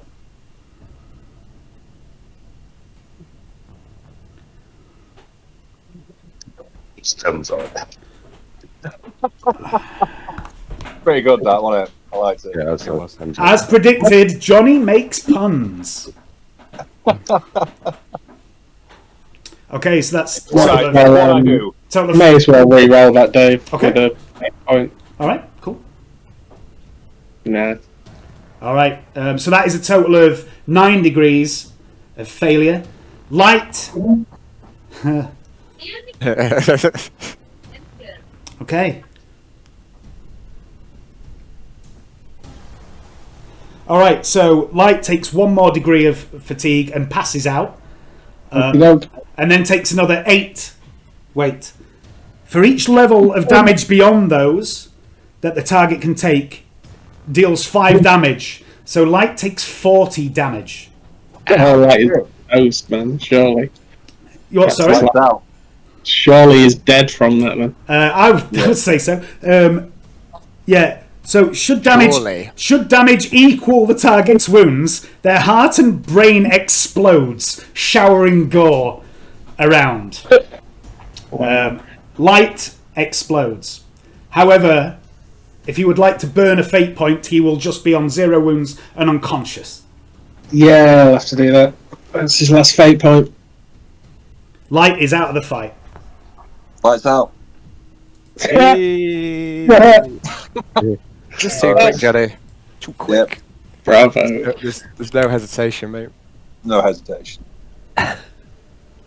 Also, that was a sustained attack, so that drops off at the end of this turn. He's also going to cast Bio Lightning on...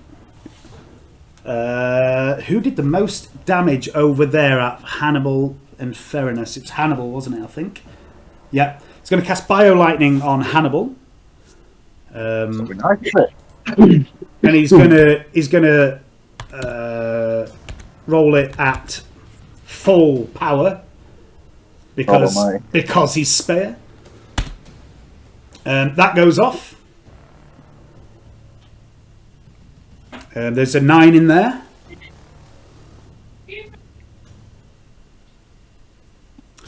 So 57. So what does that exceed that by? 4 degrees.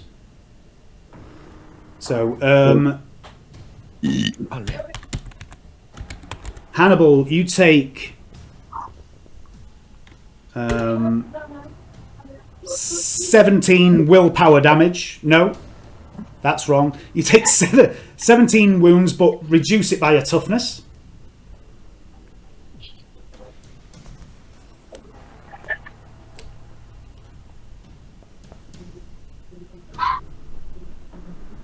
And for every 5 points which I exceed the threshold, which is 4, so that's 8. Extend the range of this power by 10 meters for every 10 points. So, can I hit everyone? No. I'm going to say no. Roll it. No, it's only going to hit Seraph. Oh, thank God for that. Oh no, launch another bolt against the same or a different target. So I can launch 4 other bolts. But it'd be fairness, wouldn't it? Because it'd be Fairness next, yeah. So Fairness takes... I'm going to roll the damage separately for each one. They'll try and dodge. Nope. It's psychic power, it just arcs across you. Fairness only takes 10 energy damage, minus your toughness bonus. Only 10. No, just, yeah, so 10 minus his toughness, whatever that is. Okay. Toughness. So that's... Toughness is D. Oh, no, that's a plus skill. Toughness is 3, so 7. Take 7. Okay. So that's... I've got another 3. I'm going to put one on...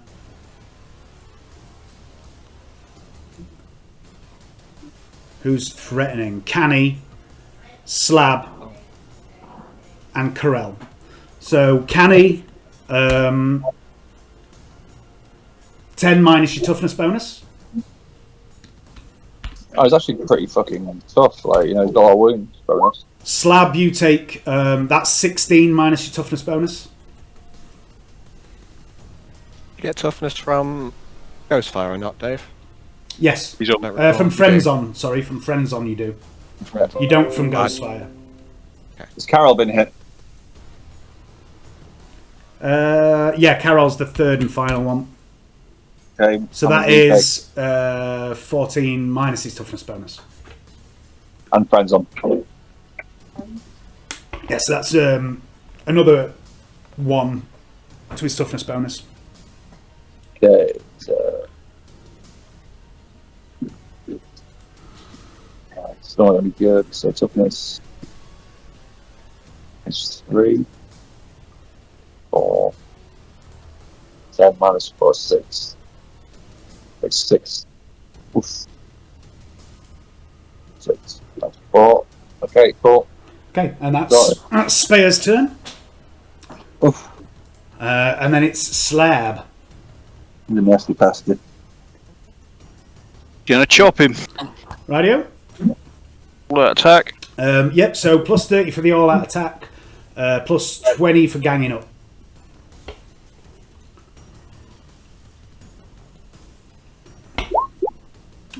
Yeah, roll damage. I can't do anything to prevent that.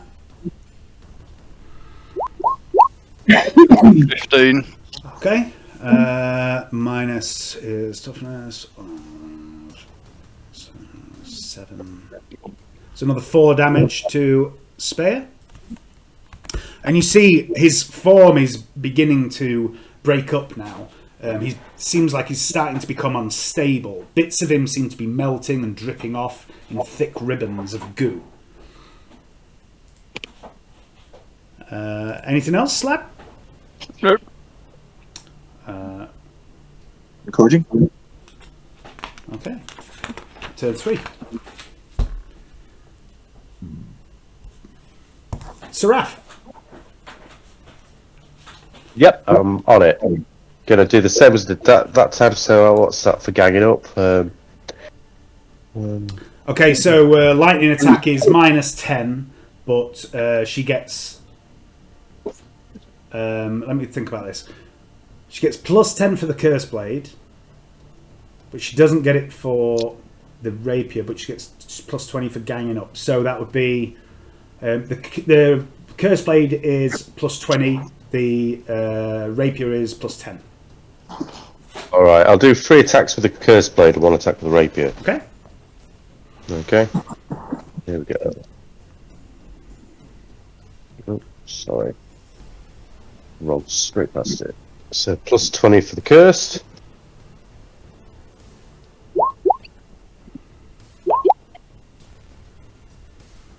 And then the Rapier.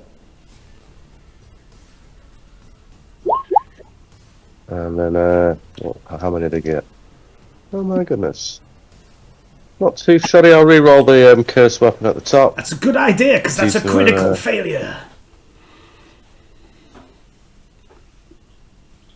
That one, shall we? Okay, so all 3 hit. No, Seraph, just can I just say, Seraph seems to be doing a lot better under Hayden's control than I've Dave. got a couple of these for you, Alan. When are you popping around to get them? No, I don't know what you're moaning about. She seems alright to me. She seems really strong, doesn't she? Like, overpowered almost. Yeah, like... They come in a variety of shapes, Alan, and orientations. Fuck you! Fuck you, Alan! Just an observation. The thing is, right? Do you remember when I made Kiyoshi and how good he was and how horrified I was by it? I was like, "Oh, I'm killing things. I don't like it." You couldn't enjoy it. You felt part of you felt that something was. I think I've only done 1 wound. Let's have a look. So the 10 does 1, yeah. Yeah, unlucky. I'm not going to bother trying blocking 1 wound. I can tank that. Unlucky. But Seraph becomes this whirling dervish of rage, and the blood begins to flow from her eyes once more. And Hayden, would you make a willpower test, please? At -10. For Seraph. Mm-hmm.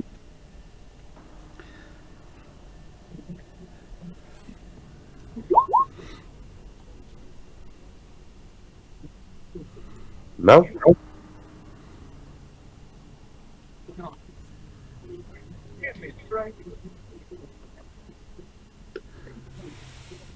Seraph seems to be losing herself to the bloodshed and the violence. And the brand on her cheek pulses faster and faster with this greenish purple warp flame. Let's just do one thing with Seraph. Sure. And just go when I'm doing that attack. That feels a little out of character for Seraph at this moment. Maybe so. Could have done it louder, but everybody worry about me in the house. And I mean, they probably do anyway, Hayden. To be honest, but probably do. Spring. I feel that I would. I mean, we do for many reasons, but Spring, it's you. You're still frozen, I think.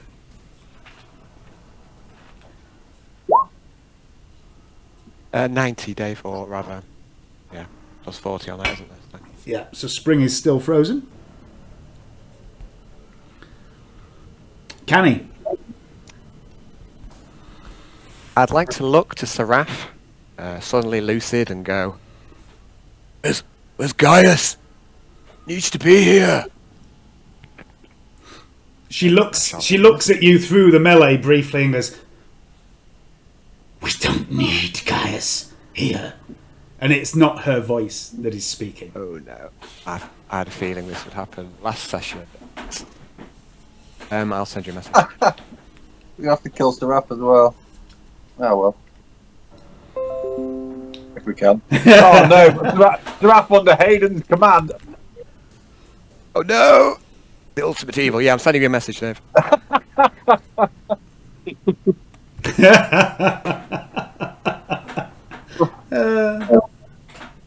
It's fully operational, Seraph. The best thing is that right now, while this is happening, Gaius, the ultimate anti-demon weapon, is stumbling around the infirmary like Bambi, who's just been born, like trying to find his feet. I think he's getting rejuvenate treatment. You know what I mean? Yeah. looking for a gin. With the exception of Canny, all the primary characters are just fucking chilling out in luxury. Isn't that how it works? Yeah. I'm starting to think this whole mission was a bad idea. Got a bad feeling about this. Got a bad feeling about this one, guys. I don't think we're all going to make it home. I'm pretty sure I warned you multiple times that this could happen. So, anyway, what we're doing, Canny? Why have you brought the innocent dwarf with you? Should have stayed at home. The innocent dwarf? You mean the Xenos weaponsmith? Xenos? Oh, no way. Really an abhuman. I'm not Xenos, but my hammer is! Like twatting. In a grapple with Sarat. No, that was just... so it's just Vigilman. Okay, Yeah. so I'll go for the same manoeuvre again. Double strike, please. Cool. Plus 50 it'll be still, I believe. Yeah, nothing will have changed at this moment.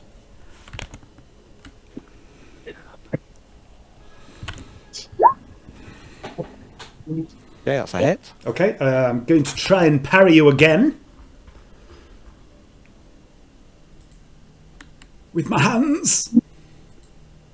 Oh, don't parry you this time, Canny.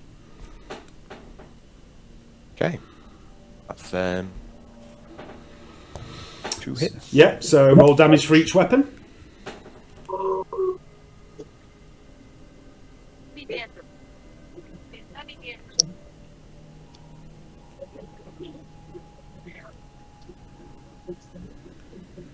Okay.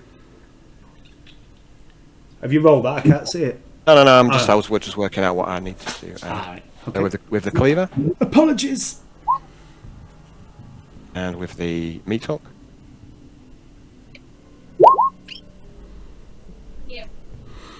Okay, so that is... Oh, I forgot to add the frenzy, so that's +2 or +1 on each. Okay. So that's 12. Halved. 6 from the cleaver, which means that would be 18. So 5 from the hook. So a total of 11 damage. Oh, it's got toxic on the hook, if that makes a difference. Nah, it doesn't to Big Boy over here. He's immune to that shit. I figure as much. Right, I'm going to just consult Book of Armaments. the book of ordnance. Yeah, Armaments. Alan, which although they're striking simultaneously, one of these weapons must hit a fraction of a second before the other. Go for the hook. It's lighter. Okay, so the cleaver. I love how confident you were with that answer. That was great. So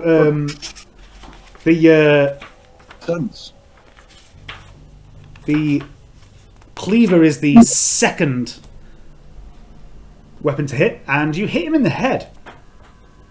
The attack slices open Spayr's scalp, which begins to spill blood and maggots profusely. The stench of rotting meat and iron is strong. Due to blood pouring into the target's eyes, he is at -10. Weapon skill and ballistic skill, and he's fatigued.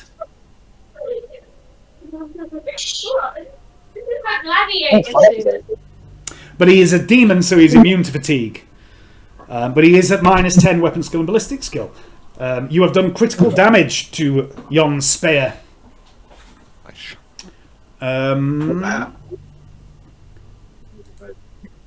And as you make this strike, you see the pulse of the brand on Seraph's face burn brighter, the blood begin to spill from her eyes, and she pauses for a moment, raises weapons aloft, and she cries, "Yes! Yes, Canny! Blood! Blood!" It's Karel. Well is now friend-zoned up, and he's going to do an all-out attack against Spayr with the mace of doom. Can I use it two-handed? Does that make it give it any bonuses? No. No. It's a one-handed weapon. Alright, cool. It's so you are now. So you roll out attacking, so that's plus 30. Your plus 10 weapon skill, your plus 20 for ganging up, so plus 60 to your attack. But you are unfamiliar with the weapon, so minus 20, so plus 40, please, Karel. Back in a sec. Oh, perfect.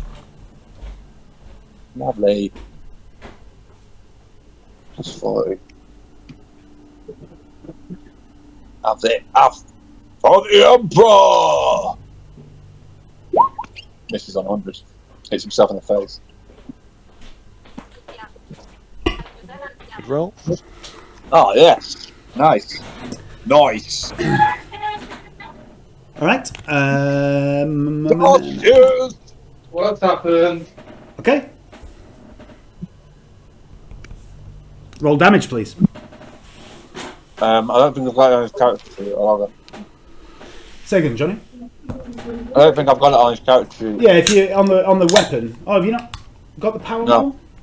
Oh, No. my bad. It's Agni pattern. So just a second.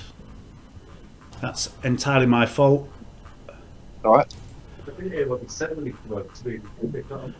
Agni pattern power maul. Ooh, I mean this is a silly question, but do you want it on high power or low power? High power. It's D10 plus 4, pen 4. Oh. The pen doesn't matter, but I'll add that really quickly. If you want to do D10 plus 4 while I'm sorting that out. Oh, it is there. I can see it. It's on Karel's character sheet. Oh, right, sorry. Yeah. Oh, yeah, sorry, yeah. It's been blind. Blind! Okay, so that's one Was that good? wound, That's 10. which is another point of critical damage to him. I'm on the wrong page. This is energy, however.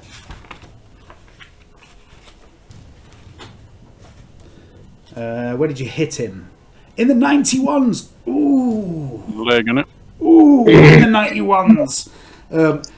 The blast breaks the target's leg, leaving him stunned for 1 round and halving his movement for 1d5 rounds. Fuck you, Spayr! However, he is a demon, he's immune to stunning. But he is halved movement wise for 1 round, unfortunately. But yeah, he's slowly whittling him down. Anything else? I'm gonna do. No, because I didn't know that attack, didn't I? So. Oh yeah, of course you did. Hannibal. Half round reload. Okay. Sorry, half action reload. And half action shooting him. Okay. So no aim. No aim. So Plus 10 short range, plus 10 accurate, plus 10 you single don't shot. you don't get accurate unless you aim. True. I'll half aim. Okay. So you half aim in this turn. Hang on, let's do the mouse. Look at me, rules lawyering. Hang on, no, hang on. Ah, fuck it, I'm going to take a shot. Shit. Look at me bragging and then having to backtrack. So Plus 30, minus 20, plus 10. so it'll be Plus 10 for short range, plus 10 for single shot, plus 10 for red dot. dot minus 20 for into combat. You don't get that anyway, do you? So it's just oh no, it's cold shots you don't get. Yeah, plus 10. Shooting for his head. Yep.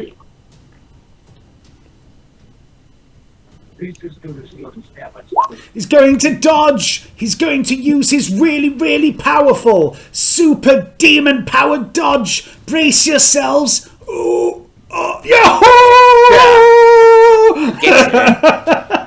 Alan, why are you cheering me on? I'm the villain.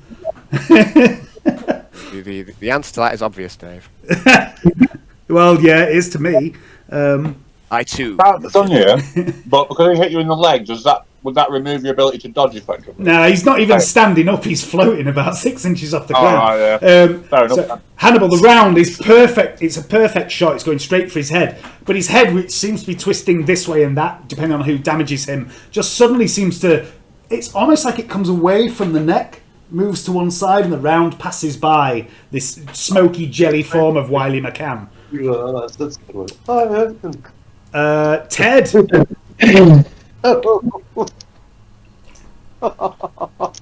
It's great. Oh. Wow. That could have been a fucking game-changing shot there as well. That's kind of fun. It's not what you put in it.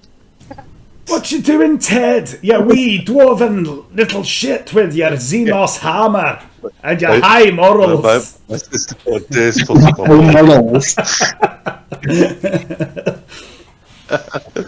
Yeah. Yeah. It's only because the rest of the group is morally destitute. Welcome to the Inquisition. Yep. It's welcome to Darker Heresy. Yeah. Morally destitute recruits will do.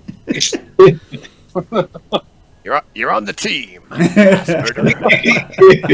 What a fan. One of us. Yeah. Right, I'm just gonna. Well, I've got to hit him, haven't I? You've got to move into combat for a start. You're not in combat with him for some reason. I can't remember. Oh, Canny pushed you out of the way, I think.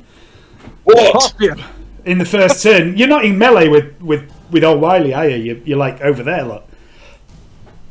Like, I'll toss you. There. Nobody wanks off a dwarf. Sorry, give away round. Nobody passes off a squat. Nobody gives a dwarf a 5-knuckle shuffle. We've lost control, Alan. I've lost control. Help me. I couldn't resist. Couldn't resist it. Okay, so half action you move into there. Dwarf. Right, so plus 20 all out attack, plus 20 for. You can't all out attack because you've moved. All out attack is a full action. Okay. You do get a plus 10 for a normal single strike, and you get a plus 20 for ganging up. And Ted is frenzied, so you get plus 10 weapon skill as well. Nice. So that's plus 40, I think. Aye. Ow! Dead. Okay, yeah, I can't do anything about that. Oh, wait. I haven't parried this turn, have I? I've only dodged. No, I'm not going to parry that. Go on. I tried I tried to parry you, yeah. So, yeah, carry on. Roll some damage, Ted. Right.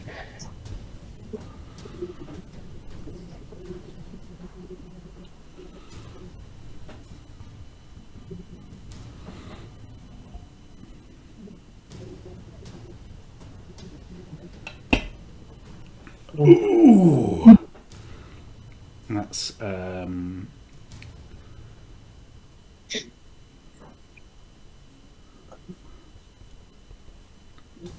that's not right. I've fucked that up. That's 5. Ted, with a mighty swing of the black Xenos metal hammer, does 5 wounds to Spayr.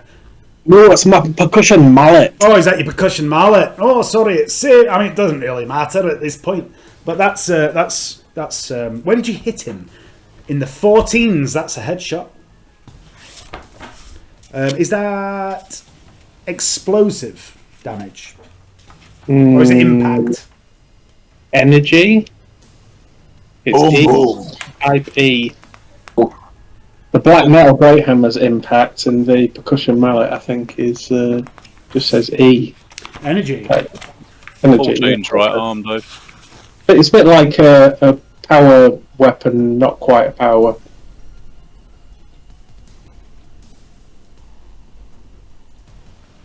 Right. Okay. Yeah, it's like my first power weapon, isn't it?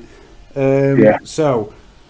Fisher Price power weapon. Energy sears through the arm at the shoulder, causing the limb to be severed from the body. The target must make a toughness test or be stunned. It can't be stunned. In addition, the target takes 1d10 levels of fatigue. Can't suffer fatigue. Suffer from blood loss. Yeah, it could, but it wouldn't make a difference. The target now only has 1 arm. Just a flesh wound. Canny! Is it the arm that he tried light with? Canny, the dwarf The dwarf has taken your dad's arm. Well, he didn't need it. He's got a spare. It's reputable. Okay, so that is now. I'm just going to change his wounds to that. All right. That's Ted's turn. Spayr begins to laugh. Theranos.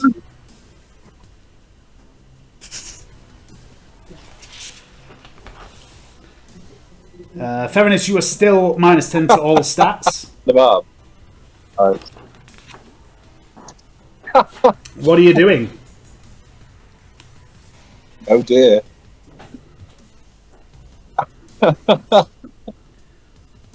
What is it? What does it mean? It's a deer's foot bottle opener. It's a deer. Yeah. It's a deer, yeah. Oh Because dear. Faye decided to stick it up Owen's bum and make him cry. So, you know. It doesn't hold this object very dear anymore. Hey! Terrible. A day in the life of the Walker household. What did you do today, Freya? I raped my brother with a deer fucking bottle opener. I know. Just Yeah, the apple never falls far from the stresses tree. of life. Quiche! It built I mean, Ramsey! Ramsey. Ramsey! Oh yeah, Johnny and Dave, just to let you know, the safe word has changed from quiche. It's now Ramsey. Surely that's going beyond. It's across the board, James. It's across the board. It has to be universal. We've changed it to Ramsey because James's new character in Hayden's game is called Quiche. It's fucking quiche. I don't care how you think you pronounce it. Honestly, Dave, I struggle not to call you poo. Struggle? You call me poo all the time. Anyway, what are we doing? Theranos, you're at -10 still. What are you up to? Go fire another crack grenade. Okay, so this will be And Theranos, short. I think, hang on, Theranos has like a bionic eye, doesn't it? Yeah, Yeah, he does. He had it replaced, didn't he? yeah, he does. You're right. Yeah, I tried it last time. Yeah, it's a targeting eye, I think. So yeah, he's going to use his targeting eye this time. Okay, so short range, single shot, plus 20. There's no red dot on it, but plus 10 for the bionic eye, -20 into combat. You can half aim as well if you want. Yeah. So plus 20. So it's 20. I think his eye is plus. Yeah. Plus 10. So. Okay. So. Let's do this. Right. So 20. That's a hit. In the head. Roll damage, please. 2d10 plus 4.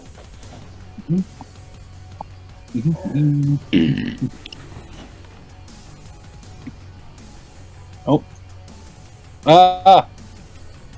Oh, this game. Sorry about that. At a moment. Just accidentally clicked out of it. Pressed the wrong button. 1. Hope to come back on. And one more. Oh, awful. Plus 4. 9. Okay. I've just amended his character sheet, by the way, so that the crack grenade is now built into the grenade launcher profile, so you can click damage on the grenade launcher. So that is 5 plus 4. That's 9. Nothing. Yeah, the grenade just explodes in Spayr's face. It just doesn't seem to bother him. Light. Oh, sorry.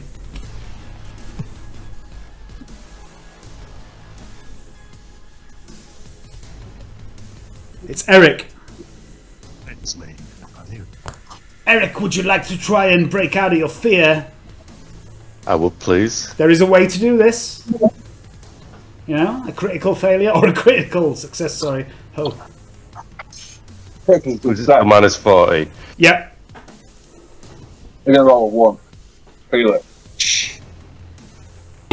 No.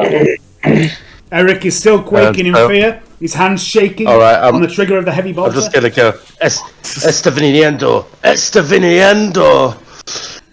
Ayuda al That diablo. was like a Yorkshire Spanish. What was that? I can't help it. It's the viniendo. I work with a guy called Vinny Diaz, whose mum and dad are Spanish, and he's as English as anyone. He was born here. He's only been to Spain on holiday, but he occasionally tries to learn bits of Spanish to impress his parents. He's 55, by the way. He's not a spring chicken. He's just decided to learn Spanish. And the other day, it was about 2 years ago. We were at work, and he's like, "It's not pronounced chorizo. It's pronounced chorizo." And I was like, "Fuck off, Vinny." And he's like, "No, you've got to say it right. It's chorizo." And it's such a fucking knobhead. I wrote a song about him in my last band called Sexual Matador. He was my boss. I was saying, it's coming. Help the devil. That's what I was saying in Spanish. All right, it's coming, the devil. Nice. I'm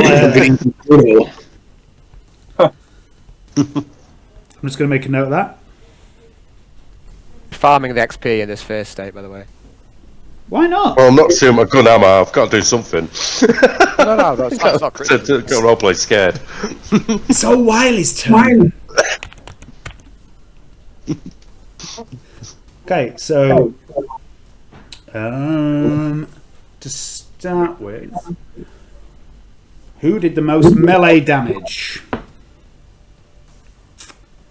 Canny, 11 wounds. Good whack. What did Slab do last time? 4. So this is going to be on Canny. He's going to lash out with his claws at you.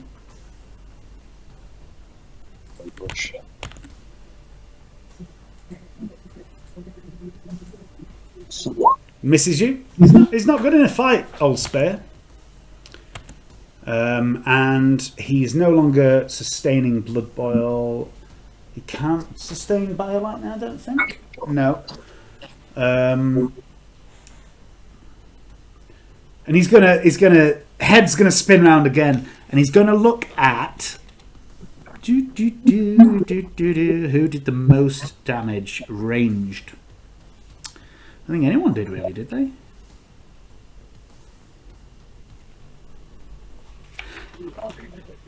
No, but he's going to look generally over to the east towards this cluster of ranged guys, and he's going to go, "I'll get to you in time, my pretty pretties." And then he's going to cast a power. He'd suck himself back into the wall. Right. He's going to cast this at.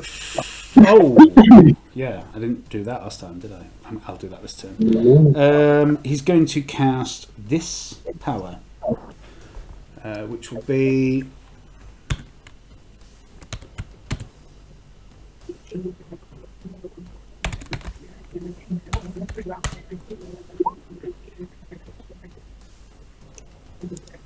So there's no perils there, but there was a perils last turn that I forgot about, so I'll do that in a minute.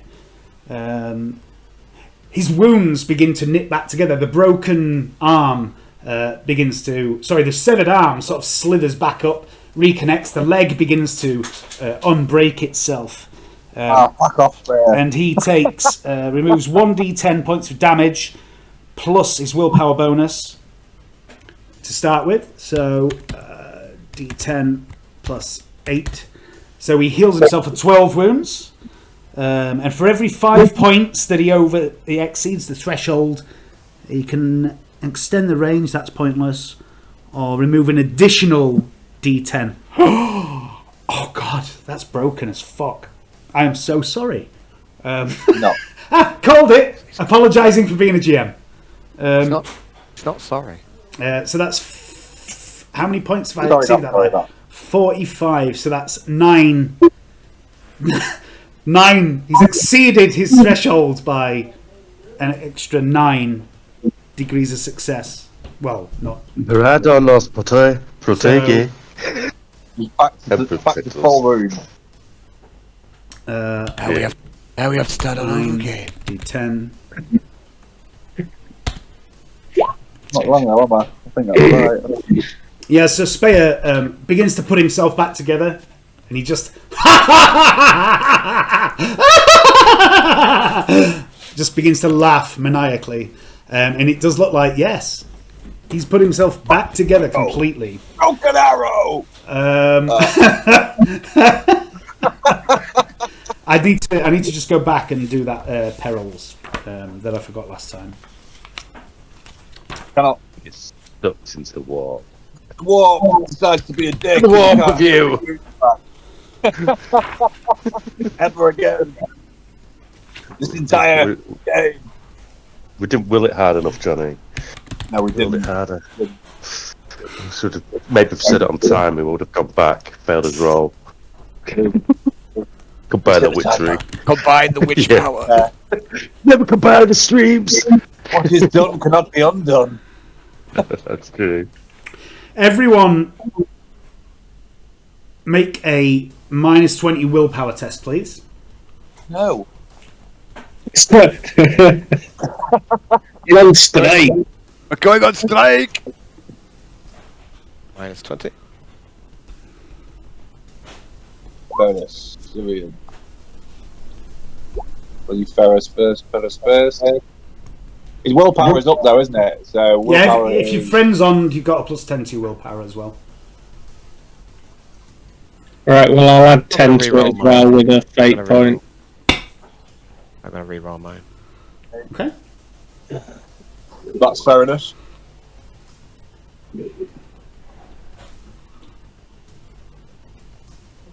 Oh, let's try a re-roll. Carol with a -10. He's got friends on. +10's on. Hi, Liz.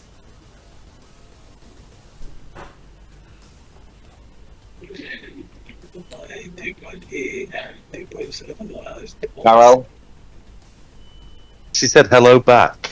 Fucking hell, she acknowledged my existence. Seraph, by the way, sorry, Seraph would get another +10 Hayden, so Seraph passes. Okay. Well, I just said Dave said hello. I didn't actually say Dave said hello.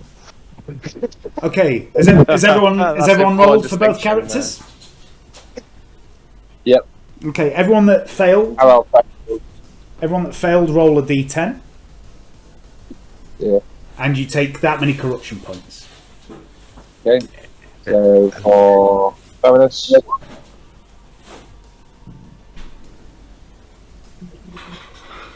The ghostly voices of demons fill the air. 6. Did you know that there's a Perils of the Warp called chronological incontinence? Did not know. No, time. But then it says time warps around the psyche. The character winks out of existence and reappears in 1d10 rounds. If I was to write a power called chronological incontinence, that isn't what would happen. You shit yourself and awake 5 years earlier. They would, shit out the past. You shit out a plough. You shit out Oliver Cromwell. Okay, so that's our Wiley. Our Wiley's done. Slab. I want to again? 40,000 years into the future. Not believe me. Oh, sorry, no, Slab. Sorry, I forgot the goons. The goons begin to move. 1, 2, 3, 4. This one charges Ted.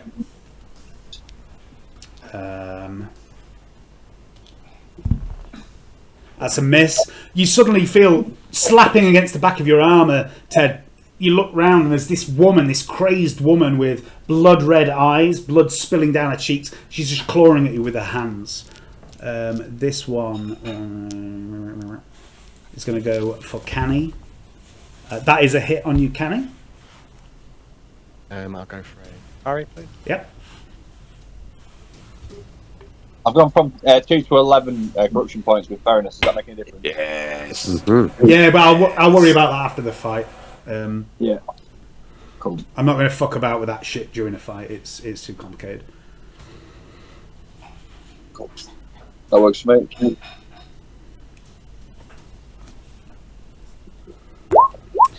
Ooh! I'll re-roll that, please. You should. Sure.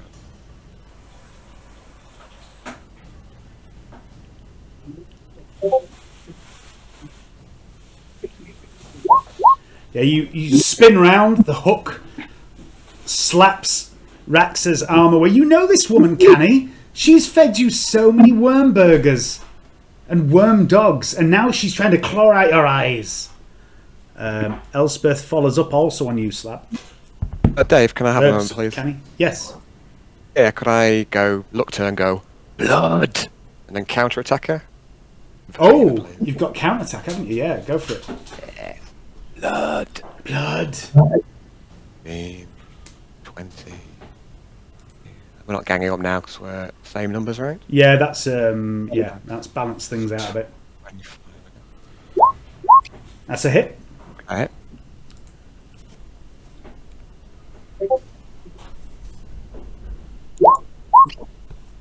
Oh my word. This woman who has fed you so many times never asked for a penny from you. You spin round, the hook pierces her hand, deflects the strike aimed at your eyes, and the cleaver slices her in half. Raxa falls to the floor. A woman who has looked after you since you were a child, Canny. It's not going to do any damage. Emotional. But you feel joy, for you are spilling blood. You're right.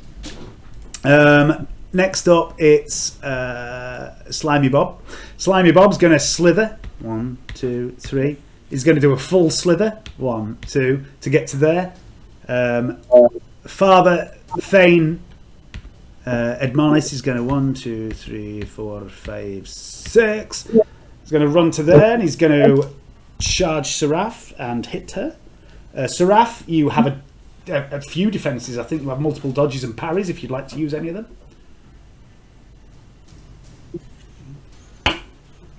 Me, sorry, son. Yes. I like the fact that Hayden, you were nodding to that, Hayden, and I was like, "Oh, Hayden's paying attention." Then you went, "Oh no!" Sweet, yeah. You hear the footsteps behind you, Seraph, and you turn and you see this man. He's not someone you recognise, Seraph. He's not a regular of the carnival that you've known since you were young. Do you have counter-attack? I have counter-attack. You can counter-attack if you want against Father Thane Edmonis. Yes, I think I will. Okay. Minus 20.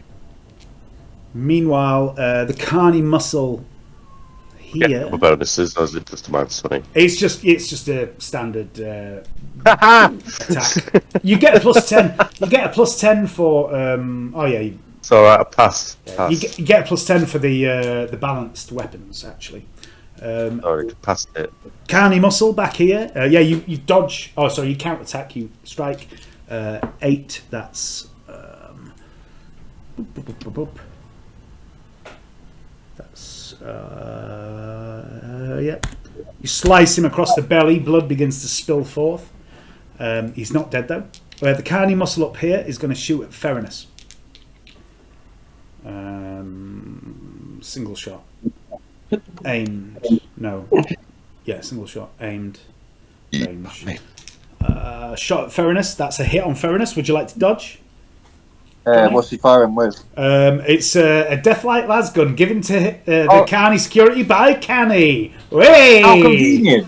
How convenient! When Canny was like, I'm gonna give him all the Deathlights months ago, I was like, ooh, this might not end well. Seemed a good idea at the time, Dave. The thing is, this fight might not have happened here. It was because of things you did that this fight happened here. But dodge. Yeah. Dodge at minus 10. You didn't have line of sight like that. With fear. But yeah, minus 10 to dodge from fear. He does have line of sight. These walls are just like thin fences. So, Dave, do I get a minus 10 to dodge from fear? You do, yes. You're not yeah.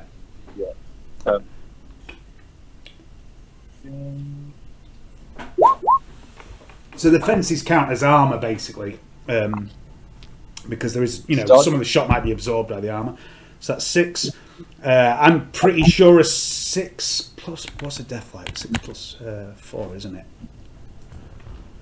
Deathlight is Deathlight. Where's the Deathlight? 3. He's got flak armour. So 5. 3, So 8. It's 11. 8 with the triple strider. It's got flak, so that's 9. Because that's produced by 2. What's your toughness? 3. Some space 3. Okay, so Ferinus takes 6 wounds from the shot from the lasgun. Okay, that is going to take him down to 1. Okay, and this guy wouldn't be able to shoot anyone. He's going to 1, 2, 3, and he's going to half aim towards Ferinus. That's Spayr's turn, Slab. Sorry about that. I forgot about those guys. We'll just reach him again. Okay. All that attack. So plus 30 for the all out, plus 20 for ganging up. Plus 10 because he's frenzied. Yep. Oh, and also you get hatred demons. Yep. Plus 10 for hatred Spayr specifically, I think. Hatred of Hatred Spayr. Daemonhost. Yeah, but it's basically for Spayr because you've been conditioned for that. So yeah, plus 60.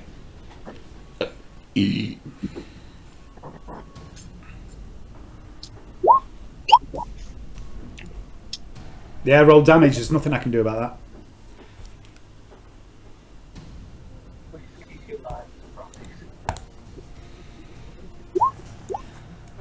Okay, so that's 18 minus 19. I keep forgetting the plus 1 from frenzied. 11, halving that is 5.5, rolling up 6. 6 wounds from Slab.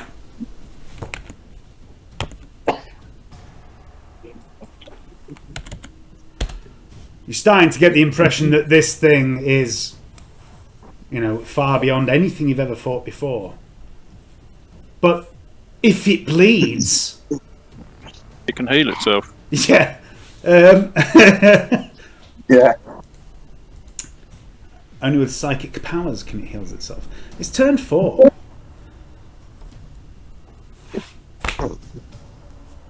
I'm just going to quickly have a wee, get a beer, then it's Seraph Haven. Okay, yeah, I'm ready on it. Is there such a character you can take as like null? I then basically. You can, yeah. I feel like everyone should have a look. I feel like everyone should have a look on the character sheet to see if there's anything that we've missed or anything that may be of use here. Because otherwise, I think we're going to get fucked. So I don't know if anyone's got a psych out grenade. I don't know if that's ever shown its face. I know there's untouchables. We haven't got an untouchable. No. You can try using the thingy hammer, the black metal hammer.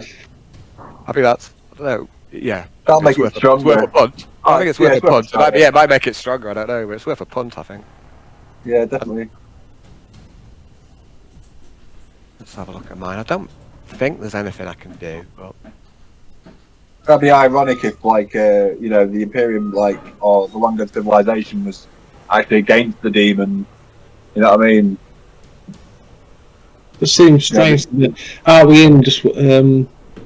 Have we passed through the black metal to get here, or is it just one massive black metal hole? I feel like we've teleported back to the Carney. At first I thought the Carney wasn't real, but now I think I've got a feeling that it is, which means we're not in that same place.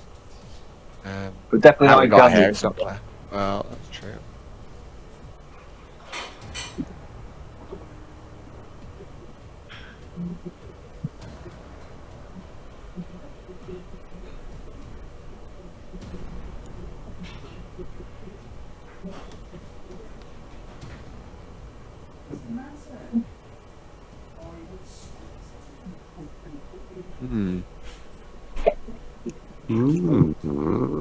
I'm gonna attack the people because I don't do much damage to them.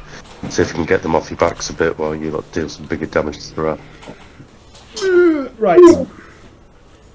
Okay, Seraph. Right. Seraph do? I'm gonna split my attacks around the people on the outside, starting with Father Fane Admonis. Yep, okay. Right, so it's just going to be a normal weapon skill with a -10 and a +10 for the weapon. Yeah, yeah. If you're doing a lightning attack, yeah. Yeah, I'm going to, so I can whip out as many attacks as I can. So there we go. 1, submit. I'm moving these around the people as I kill them, okay? That's a hit on the first one. Father Thane's going to try and parry you. He doesn't. Okay, I'll just roll all 3. Yeah. How many have I rolled now? Is that just 2? That's 3. That's 3. Okay, and then I've got 1 with a +20 for attacking Spayr on the rapier. Okay. So, well, it'll be +10. Sorry. Yeah, I knew what you meant. Yeah. Alright, let's have a look what I've got. Okay, so the one on Father Thane hits, he tries to parry, but it doesn't get through, so roll damage for that one first. Okie dokie. Well, get down to my weapon. There's good damage. Okay. How's that? That is 3, so that's 5 damage to him. Has he suffered Which any is more? enough. He was on 4 wounds, so he's dead. Alright, next damaging to the other one. Which one's this? One right next. The Slimy Bob. Slimy Bob. Okay. So that's 12 at pen 3. So that is 8 damage. Okay, and What is that? I only hit with 2. Did I? I'll get to re-roll one of them as well. You do, but you also hit Spayr. Yeah, so I'll resolve a Spayr one while I'm at it. Cool. And then I'll do that re-roll. So that's the rapier, right? Yeah, so here we go.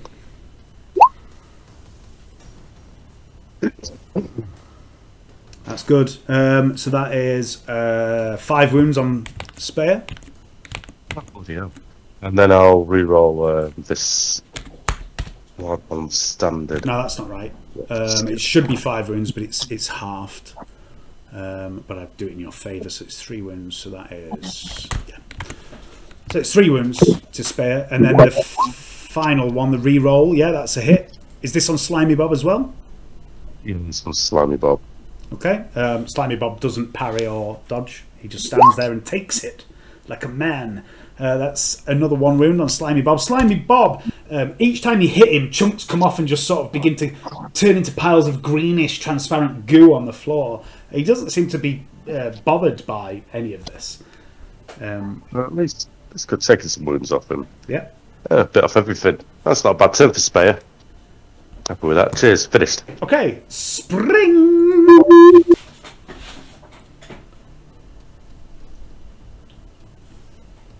Well, there's not much you can do, but we'll give it a try. You You can never try, know. yeah. Not like that. 99, dude. I'll use a fate point. Fuck it. I mean, she can burn one, but I think she's only got 1, hasn't she? So Yeah, I don't want to burn the fate point. Yeah. Just to get out of fear. Okay. So yeah, she is still just standing there, absolutely terrified of what's going on around her. Canny. Don't think I've got many options really because I'm still frenzied, so I'll do the dual strike on Mr. McCann. Okie dokie. So yep. So it's still plus 10 weapon skill. Well, I think it's plus 30 now because I won't get the ganging up, I guess. Now the numbers are evened a bit, or Yeah. So you don't get the ganging up bonus, but you do still get something. oh, don't you? it's single Double hit as team. well. So it's single hit. The weapons have at least plus 10 each, then plus 10 for the frenzy. Yeah. We do have one more person on the other team. It's not a single hit though, is it? So you don't get the plus 10 for the single hit. That's right. But there was something, I seem to think there was something else I've missed. If it was plus 50, that should be down minus 20. So I feel like it should be 30, but I'm not sure what it is. Yeah. There's frenzy from Ghostfire, plus 10 for the weapons, but I feel like I'm missing something else. Ghostfire, frenzy, double team. Never mind, I'll just do 20. Go for plus 20. That's still a hit. I would like to parry you.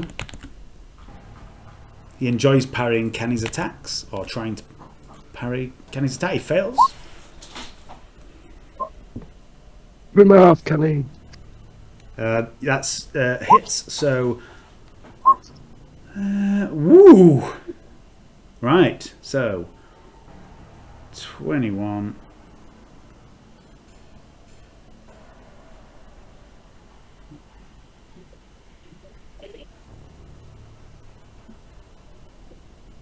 Seven from Molly, and 5 from Sally. 12 damage.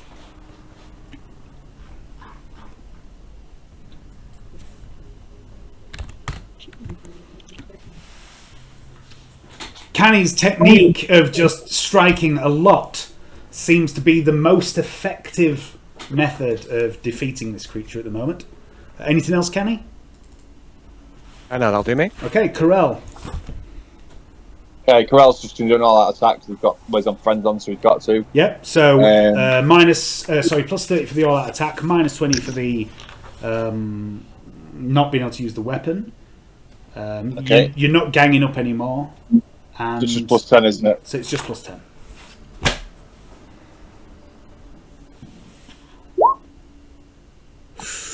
That's a miss.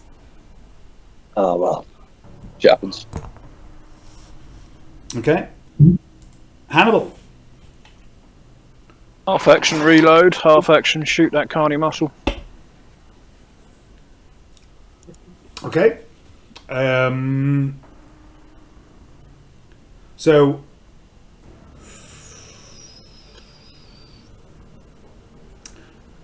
your single shot, your red dot, your short range. Any other modifiers? Nope. Just So plus 30. plus I think. 30. If you miss by less than what, if you miss by up to 1 degree, you'll hit Theranos because you have perfect line of sight through them. Okay. Keep the marble in compass mental. Nice. That's a leg shot. Roll damage. Let me just roll him. Let me. No, it's roll not. him. It's a headshot. Oh yeah, you're calling out. Yeah, yeah. I don't dodge. Roll damage. And it.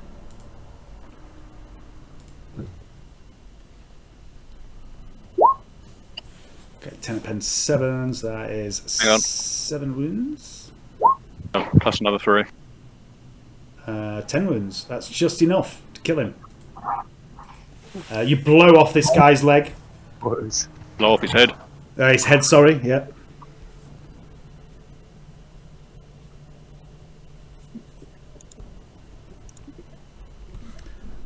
Anything else? Nope. Ted. I'm going to swap my hammer and try the black one. Do you have quick draw? I don't. Okay, so it'll be half action to drop one weapon and take out the other. Yeah. And, right. Single attack, then try and whack him with that. Okay, so plus 10 for the single strike. You're not ganging up. Or are you? No, you're not ganging up. So it's just plus 10, I think. And frenzy as well. Oh, you're frenzy, so another plus 10, so plus 20. That's a hit. Wiley has tried to parry. He hasn't tried to dodge, but he's not going to. Roll damage.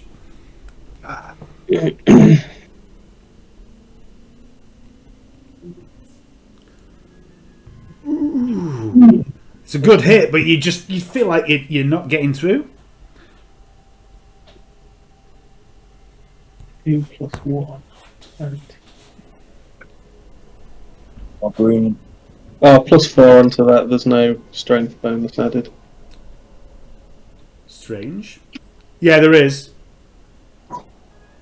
If you mouse over the Oh, center. no, yeah, 2 plus 1, Yeah. yes, and then, yeah.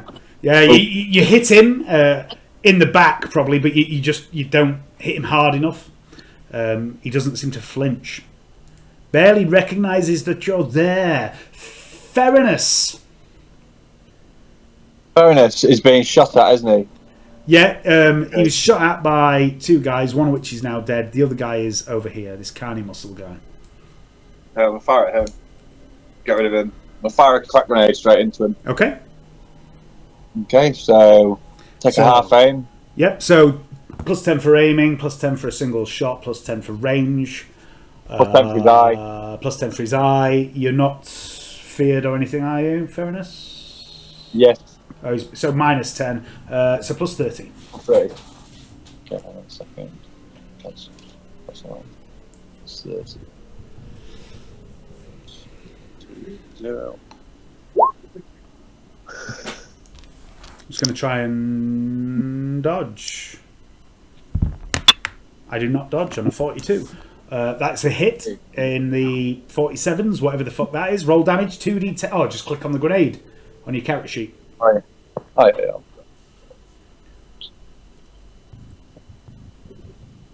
What is a 47? Let's have a look. It's a body shot. But I'm not even going to work that out. Yeah, so the crack grenade thunks into this carny muscle, wielding the Deathlight lasgun taken from Lord Eldon's men so many sessions ago. He doubles over with a oof, and a fraction of a second later, he just detonates in a shower of gore and pieces of fabric, and the Deathlight lasgun just spins through the air, lands somewhere over in the corner. Yeah, that's a fucking kill. He's going to spit on the floor after he's done it. Like that. Yeah. Light is still dead. Eric. Eric, would you like to try and break out of your... I'm just in my garage, would you? Could I just burn a fate point to get out of this? Yeah, sure. If Eric's got a fate point, let me just check for you if you're in your garage. I'm in my garage. I can't bring my PC in yet. Yeah, it's fine, Hayden. New Wi-Fi. Yeah, don't worry about it. Burn. You're gonna burn a fate point to get out of this shit hole your GM has put you in. Might as well, otherwise it's going to be useless. I was large to follow suit straight at the beginning, really. Just to clarify something as well, if you burn a fate point, you can still spend it like a normal fate point the session that you burn it. So, for example, Eric started the session with 3 fate points. He's just burnt 1, so he's down to 2, but he hasn't spent any yet for any re-rolls. So he still has 3 that he can use as re-rolls and stuff like that. But yes, I spent 1 as a re-roll. Oh, you spent 1. So yeah, but you can spend fate points that you've burnt in the same session. So Eric burns. He snaps out of it, and he has a little flashback for a moment to being in the trenches on Tranche, heavy bolter in hand, gunning down mutants as they barrel towards him over no man's land. And he thinks, I mean, yeah, Spayr's a badass, but what about that fucking 15-foot tall mutant that I just decimated? I mean, come on, I'm better than this. I'm a veteran. And he shakes off the fear. Eric's back in the game. Yeah. There was a momentary madness. Does he get to act this turn, or is that his turn? Yeah. I mean, it's well. Come on, Dave. Yeah, he does. Yeah, he does. Yeah. I mean, we're going to all go dive away, Charlie. Don't worry about that. I know. Can he see anybody to shoot, Dave? Let's have a look. So there is shoot someone. Shoot someone, Dave, with him. Do it. Everyone that you can see. Everyone that you can see is in melee, with the exception of the people in the stands. The heavy bolter. Let me just check something. The heavy bolter is a fully automatic weapon. So you can't do a single shot. I mean, I'm not saying you should shoot into melee with a fully automatic heavy bolter, but it is a thing you could do if you wished. I think I will take aim for the turn take an aim. Okay, so you got a full aim plus 20. Yeah. Sweet. It's the end of Eric's turn. It's old Wiley McCann. What turn are we on? Turn 4. Turn 4. That's a rough. Right, I'm just going to nip inside quickly to do these rolls. I'm not letting you roll for stuff, Dave. I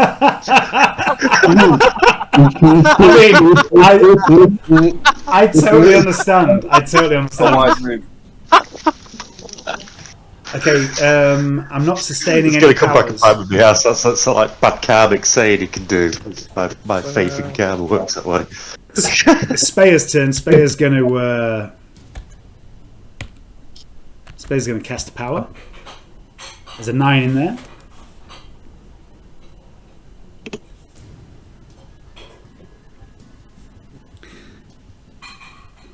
His power goes off. It is a full action this turn. I'm going to resolve the perils before I forget. It's a 29. That's not a bad one. That's okay. You turn into a frog. Light perils. It's a mild perils, isn't it? A 29. We only fear the 70 plus perils. Where are the perils? Why can't I find them? You lose the ability to read. A 29. You wet yourself. For a brief moment. Yeah. In front of everybody. For a brief moment, it seems that everyone within 3d10 meters, which is 11, 17. Game! For a brief moment, it seems to everyone within 17 meters of the cycle, which is all of you, that night has fallen, plunging the area into darkness. But you've all got fucking various anti-night shit, so that's completely pointless. Spayr cast this power, and he turns around and he begins to float upwards off the ground. I remember you, he says, as he gets higher and higher until his face is level with slabs. And he grins wickedly as one arm begins to grow and swell, becoming a twisted bulk of corrupted flesh and muscle. On the far side of the arena, the freaks from the freak show, Pufferman, Three-Armed Colin, and Lobster Boy begin their blank-eyed march towards you. Lobster Boy claws begin to clack ominously, and Pufferman inflates to his full size, his skin bristling with spines. He bumps into Three-Armed Colin, who begins to convulse and writhe and scream as he turns a purplish blue. Three-Armed Colin's eyes swell in their sockets. Their screams become gurgles as the neurotoxin delivered by Pufferman's spines do their work. Three-Armed Colin's eyes burst, and he drops to the ground with thick, gloopy blood like treacle oozing out of his every orifice. Spayr laughs. Ha ha ha! Oopsie! Clumsy. Behind Pufferman, Babbitt Pouse, the woman who ran the bar behind your rented shack, shuffles forward with Julia, the woman who ran the Hooker Grox game. Behind them comes Dirty Ken with his odd beak-like face, and he oozes reeking black goo. Not Dirty Ken. Oh, Ken. A tar-like filth that he leaves behind with every step. He overtakes Babbitt and Julia. He never touches them, but you see that vile filth begins to spread across their forms as he moves by. Oh God. Meanwhile, wait, hang on.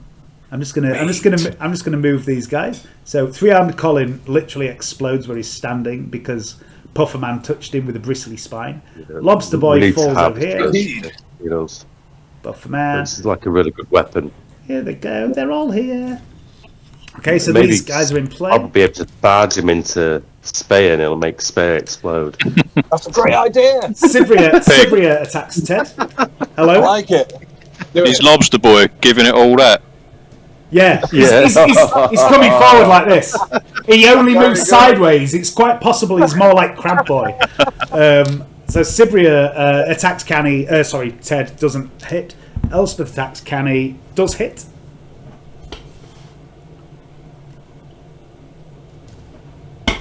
Would you like to dodge or parry, Canny? I will go for a parry.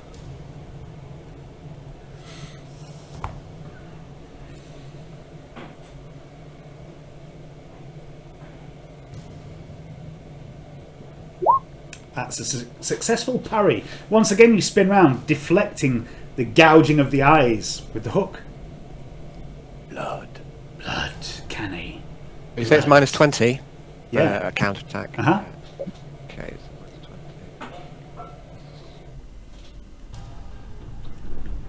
So +5, I think. No, Yeah, you've got some bonuses on your weapons, haven't you? it's 15 on the axe and 10 for +10s on. Uh-huh. Yeah, I like that you've used that. Cheers. Still forever be known as. But it's a miss on the counter attack. Okay. And it's not that you're unskilled, it's just Elspeth is a bit smaller than what you were expecting. You were expecting some sort of tall warrior. Elspeth's just like this 5'4", 65-year-old woman who served you drinks since you were a child. And she's trying to take your eyes, Canny! Don't let her take your eyes, Canny! Would do that. Slimy Bob is going to attack Seraph. And he reaches out with these gooey fingers dripping with green viscous liquid. That is a hit on Seraph. Parry that then. You say I got +10 on my parries. Yeah, you do, for the balanced on the cursed blade. I'll take that. You want to take that, do you? Like a man, do you? You're not a man, Hayden. Could you, You're sir? Seraph. Okay. That is 5, 6, 7, 8. So that's 8 damage. What's her armor and toughness on the body? She's wearing She's wearing like an armored. She's got body glove. 5 on the body. Yeah. 3 on the other extremities. Okay. Slimy Bob's hand slaps across Seraph's chest. And the armoured breastplate that she's wearing, which appears to be made of some sort of bone-like substance, by the way, Seraph's breastplate tonight. And it begins to dissolve slightly under Slimy Bob's touch, but Seraph doesn't take any damage. I knew I was right to take it.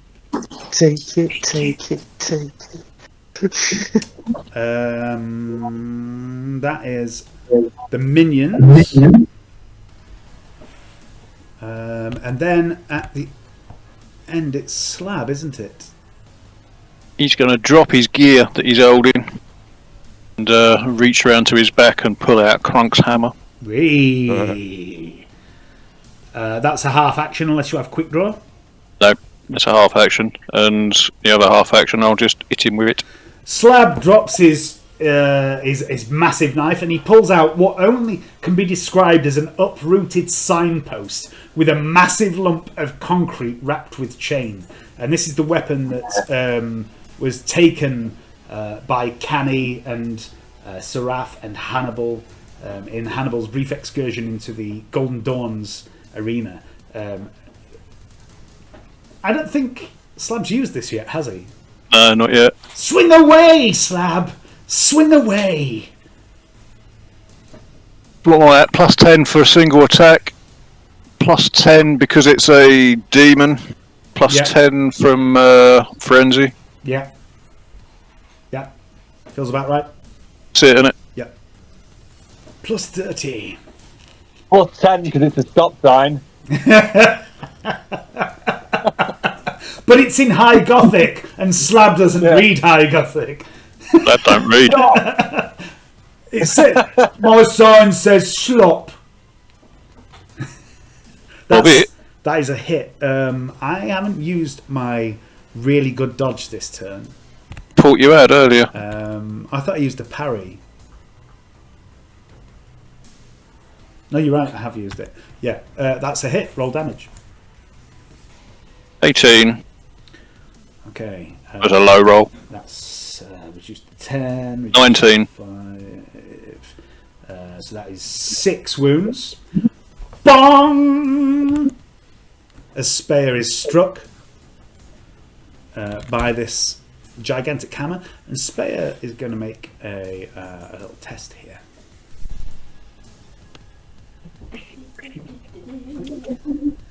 He's fine. And that's the... Why is...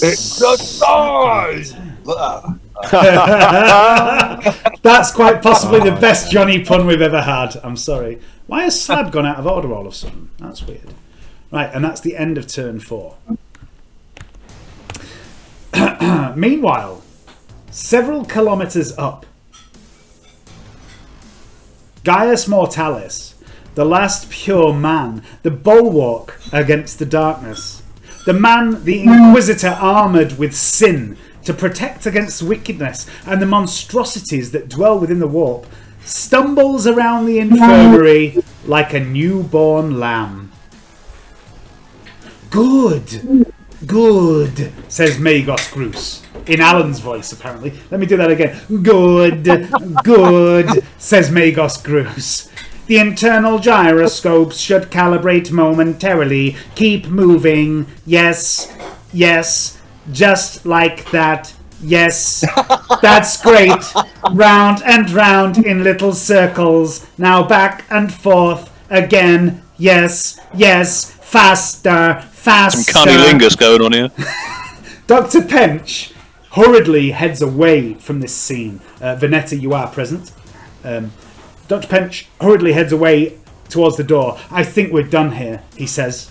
Dr. Pench is rattled by the Magos' line of questioning, delving into why Pench, who claims to be an experimental pharmacologist, never attempted to cure Venetta's chemical dependency, and also why he displays incredible surgical skills but could barely sew Venetta together after the Gene Stealer attack.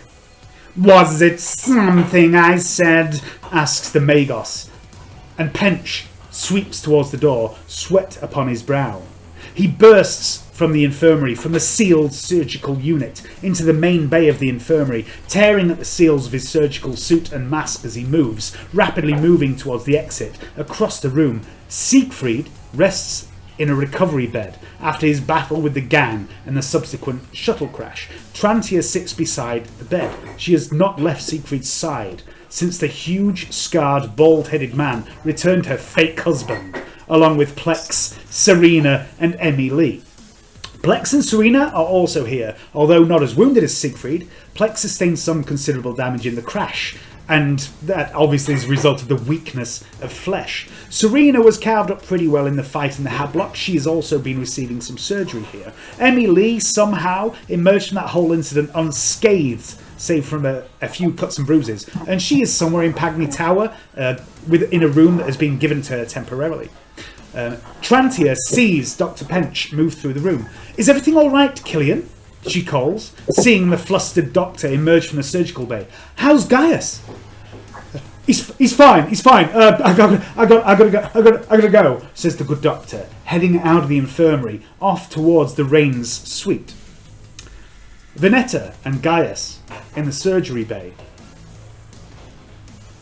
Would you like to do anything? Say anything?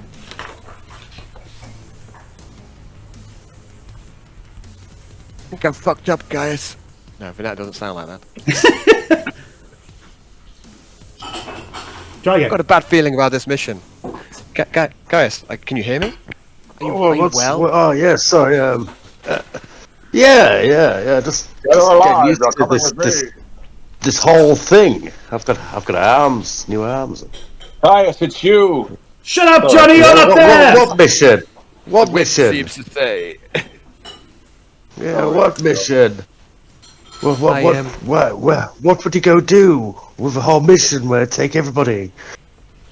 Surely. Spayr. Spayr's returned. Yeah. And did you really think? Give me a few days and we could have sent me down with the crew as well. Didn't think.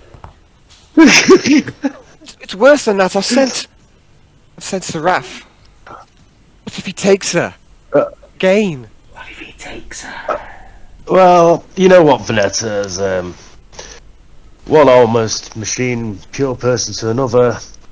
Why don't we just get this mansion and fucking move the doors and get out of here? Yes. Leave these flesh bags alone. Yes, let's do that. Just trouble, Venetta. Just trouble. Yes, that makes a lot of sense. We should ask Siegfried. Yeah, Siegfried might be in for it. You are both aware that Siegfried is in the next room, outside the sealed surgical unit. Go and see him, I guess. Can you walk? You're capable, Gaius. Gaius can Voice walk. is very good, by the way. a little... Make it a bit more. Yeah, Make it a bit more like. I don't know why, but the good doctor's been making me turn, bend, and do stretches. Say, check out my servos all morning. I feel like he's really run me through the mill. Has he used some oil on you? I've just heard a lot of good. Yes, good. Faster. Oh. I am going to cup you, Gaius. Please cough. Something like Stephen Hawking turning dirt to talking dirt. I'm just going to cough binary. Don't have to cough yet. It comes out binary.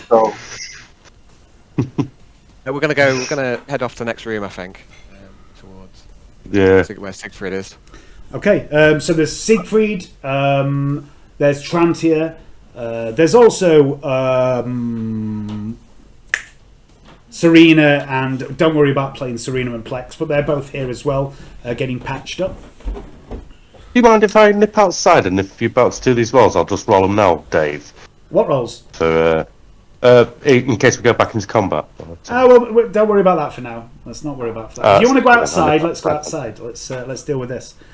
Siegfried, you see at this point, you've just seen Pench leave the infirmary. Tranti has asked if everything's okay, and Pench has just said, "I'm fine. I got to go. I got to go," and off he's gone. And shortly after that, Vineta and Gaius emerge into the infirmary. There's you and Trantia there. Yeah. I'm not going to say anything. I'm just. What state Siegfried in at the moment? Really, really badly wounded. You've got no fate points. You're on I think you're on about 0 wounds or something. Yeah. Can he just have, for the sake of it, have an ice pack on his head? Be holding an ice pack on his head. And I'm going to come in and say, Siegfried, it's good to see you. What? Looks like you could do with the omnisized blessing too. Do I have a face on, Dave? Because last time you told me I had no skin on my face. Oh no, you've been fully. I've been fully formed now. Up. You are naked at the moment. You're walking around naked. It doesn't matter. Gaius doesn't really even think it's all past body. Gaius, it's you. Hello. It's really you, Gaius. Transia says, "Oh, yes. Mr. Mortalis. So good to see you." I'm sure it is, but don't worry. It's just a large toy. It's nothing real. It's not the real deal, but it is now. Guys, get me a glass of Amistad. The Imperium depends upon it. Fate of the Imperium depends upon it. All right, I'll go grab you a glass. I'll go to the bar area and nip off and grab him a glass quickly. And come back and grab myself one as well, even though I don't know if drinking works. Sorry, what bar area? Are we in the mansion? Oh no, you're in Lady Pagny Tower. You don't really know Lady Pagny Tower. Siegfried obviously Siegfried has the gate stones hidden in his wardrobe, which will lead you back into the mansion. In that case, I'm just going to ask Siegfried, do you have a pair of trousers?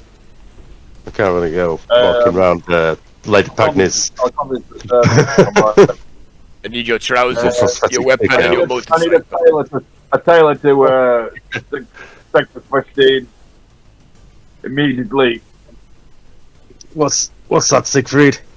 I need a tailor to Sector 15 immediately. Well, I'm becoming into security. Oh yeah, nice. Time to bring some, overalls or something. I'd be quite happy in a set of overalls. No, guys, no. You must maintain your dignity. We'll get you measured up. Get you some. Okay. Get some right real style. We're not in this slum now. So then, Siegfried, I'd like to know what's this crazy ass dangerous mission involving? What did he say? Vineta Spayr. I said, I'm going to ask about that guy. 9:30. Alright, James. If you get back to the combat, just scram with the mallet over and over again. Yeah. Okay. See you later, guys. Good night, James. Good night, James. See you later, mate. Dude. See you, mate. I'll say to Siegfried, I'll say. I think I made a terrible mistake, Siegfried. Just got a bad feeling about this. Immediately bang to tell him one of those overhanging hospital bed lights. Like, and just moves the eye back to the side of his head. Spayr! No! Oh, he's just gonna Just to sink back into the bed and like, timing couldn't be any worse. Look at the state of us all. Well, I'm almost operational, but I could do with get re-tattooed before I go meet a demon. Guys, it's up to you. It's up to you now, guys. It's up to you. Vanessa, do we have a location on these people, and can we go help out? I don't think we can. So Vanetta, I think what you do know that I know where they've gone. Alyssa can track most of you because you all have an implant that lets her track you within reason in the hive. I think you might be right. There is a way. Maybe we should just disconnect the doors. It's an option. Actually, there's a good option. Don't tempt me. Don't tempt me. I'm not of myself yet. I'm still a little bit jittery after being in my new body. Not 100%. Yes, it would make sense to abandon them to their fate while we. I'm still slightly while we're pissed not here off. in the lap of luxury. Still slightly pissed off that we've all And- gone and- off and on just such a stupid plan. What were you thinking? Great plan. I didn't think, but then nobody questioned me. No one else. I stepped up. I took on the leadership role, but I'm not suited for it. There was nobody there. Sorry, Vanessa. Sorry, the logic is there. I'm sorry. Transier, It was a good idea at the right time, but it wasn't. It was He a puts his arm on your shoulder. Transier pipes Says, up at this point and "Don't says, worry." "Look, we can stand here and debate this all day. If what you're saying is true, Vanetta, and you send our friends after this beast, and if they're in trouble, why are we standing here debating this?" I can't save them. I need Look at the state of us. Sector 15. Bring everything. No, Everyone. No, maybe you're right, Trancy. We should. Make a pincushion of me. Get me back in the fight. We've got to try. We need to make a decision Okay. now. We either go and help our friends or we don't. We don't sounds better. That's going to look from Siegfried to Gaius. It's on you, Transier. Look at the state of it. You should get. It's on you. I'm passing the bug back. Passing the responsibility back. What would you do, Transier? What is it? Breach and clear. Operation recovery. Maybe we should just go down there and see if we can rescue anybody we can, because I'm not in any condition to fight a demon yet. It comes into Naeus. Naeus. Looks like we're in a spot of bother and glass. We need your strong arms. What do you say to Naeus, sorry? Naeus, I'm gonna need you. You're going to need your Got a serious problem in the underhive. Serious problem in the underhive. What level threat would we class Spayr as? Extremis. I reckon Naeus is extremist as well. Hive needs to be purged. He's going to go in as Batman. Why am I talking like that? I need You're rough. You're rough and you're groggy and you've got one hit point or something. God Emperor saved me for that. So it's like, yeah. Fetch my rifle. Like that. Somebody fetch my rifle. Oh yeah. Naeus on the com, on the Vox. Naeus responds with, wait a second, where is he now? Yeah, he says, "Where do we need to be? What do we need to kill?" Join me. Am I in sick bay or am I in my quarters? You're in the infirmary. Join me in the infirmary. I'll give you a full debrief. Okay, so you're calling Naeus to you? Yep. Okay. There is a line under that section of the game now, and while you stand around and discuss what should be done, we'll return to the combat.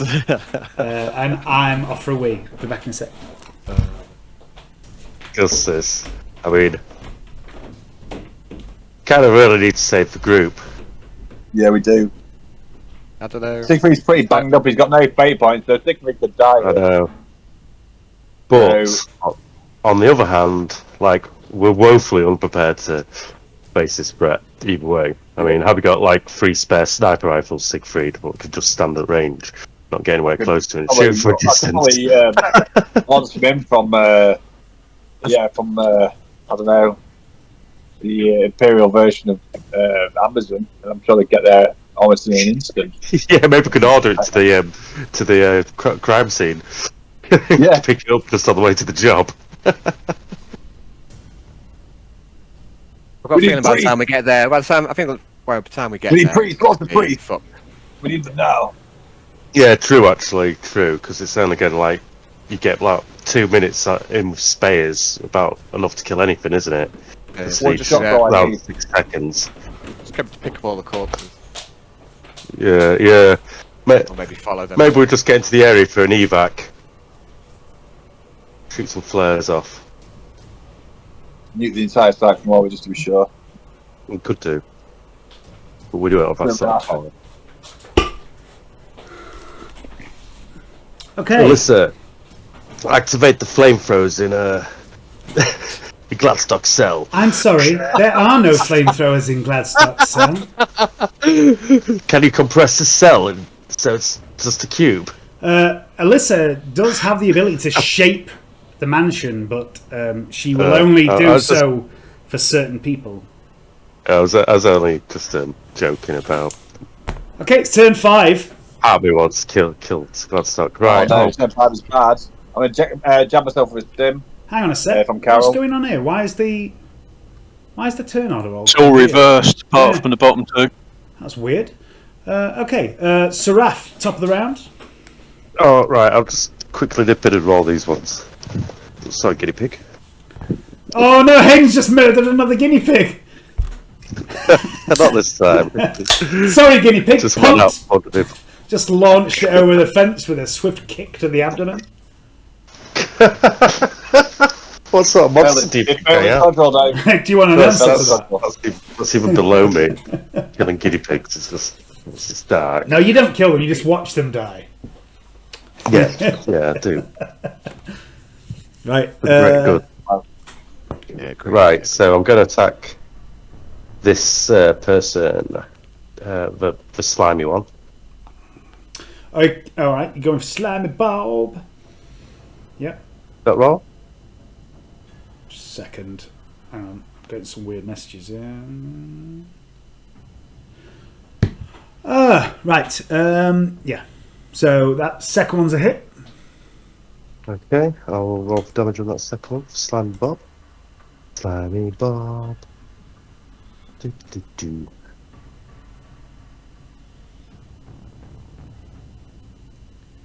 Yeah, that's more than enough. You bisect Slimy Bob, and he just collapses into like a sort of jelly in a couple of large lumps that begin to dissolve into the floor, and you can see the slime is slightly acidic, and it's eating away at the sand.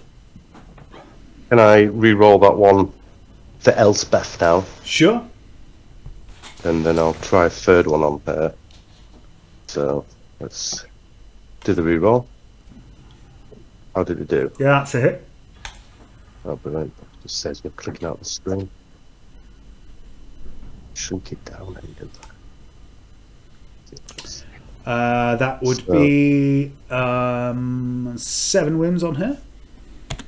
Okay, I'll do the last one, and then one more Spayr would be Empower Rapier. Okay. No, I missed that one. Yeah. And then the Power Rapier on Spayr with Okay. just plus 10. Yep.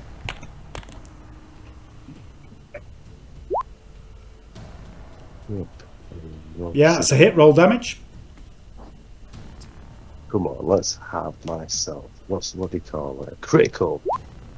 No, not even enough. Yeah, it doesn't do any damage. Just slices across his chest. It doesn't seem to harm him at all, unfortunately. Canny.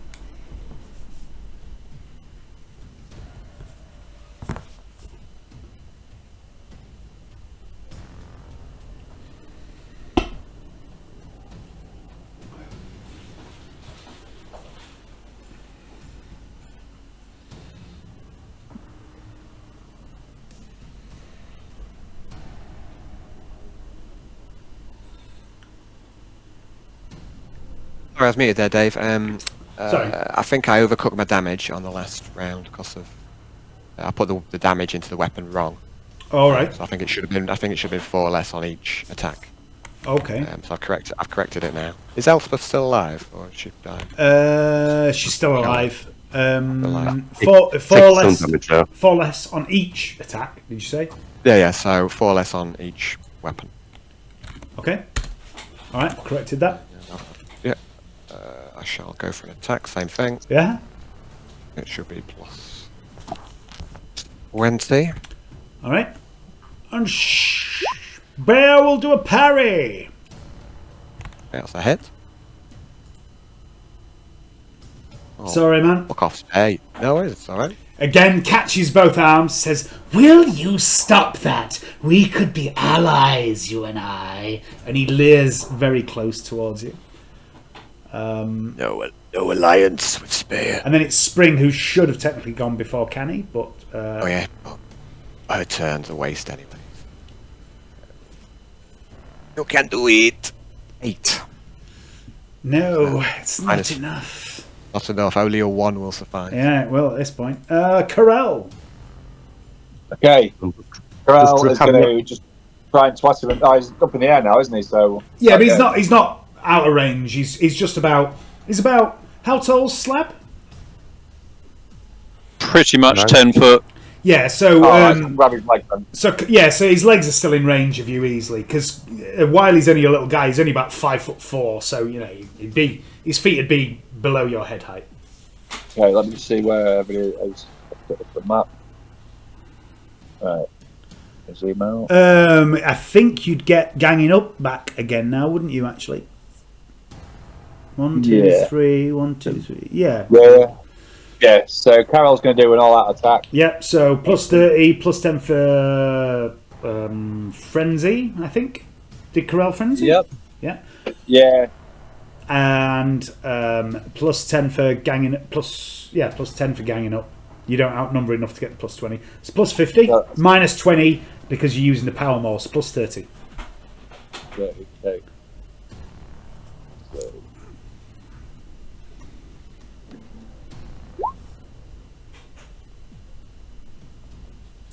Yeah, hit. That's a hit. I've used my parry, so roll damage.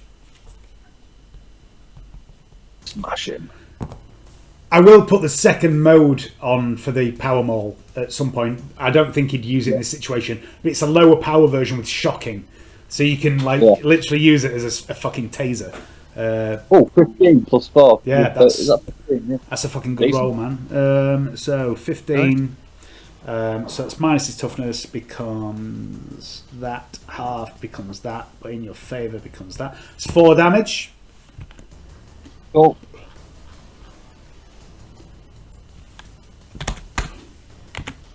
Okay. Hannibal.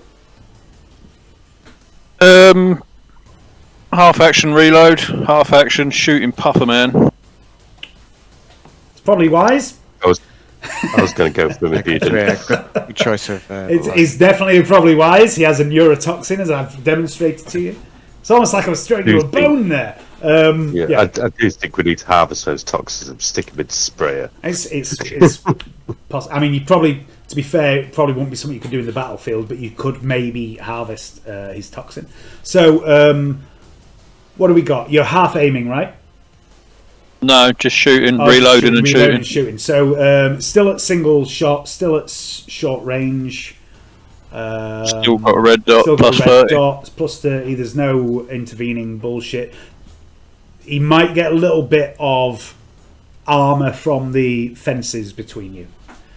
So that's 1.9. I'm going to try and dodge with him. It probably won't work. No, it doesn't work. Roll damage. It's a shit roll as well. Pufferman. You're rolling low for damage. Yeah, unfortunately. Every fucking roll. So that is... it's a weird one to calculate this. 11 minus... Yeah, okay. That's actually not as complicated as I thought. You do blast a chunk out of Pufferman and he stumbles. But he's still moving forwards. It's Ted Glenson. Ted's gonna. What did Ted say? He was gonna keep swinging with the black hammer, didn't he? Yep. Let me find Ted's character sheet. He's frenzied. So. Indeed. Where's the black hammer? There it is. So frenzy is plus 30 for the all-out attack. Another plus 10 for frenzy. Not ganging up. That'll do. Alright. Did that work? It says 10 on my screen. Oh yeah, there was just a bit of a delay there. So that's 10 minus 8. Not great. Does 1 wound?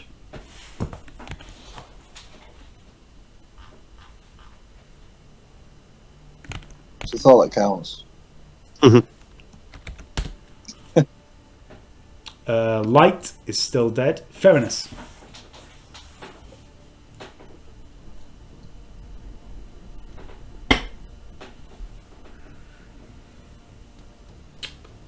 What are you doing, Johnny? Okay, so Fairness is basically going to fire a crack grenade at Spayr again. Okay, so He's going to take a half aim. Yep, sure. So half aim, single shot, range, plus 30, eye, plus 10, plus 40, into combat, minus 20. So plus 20. Plus 20. That's Carol, sorry. Don't miss by 20, Johnny. I won't. Fuck you, Spayr.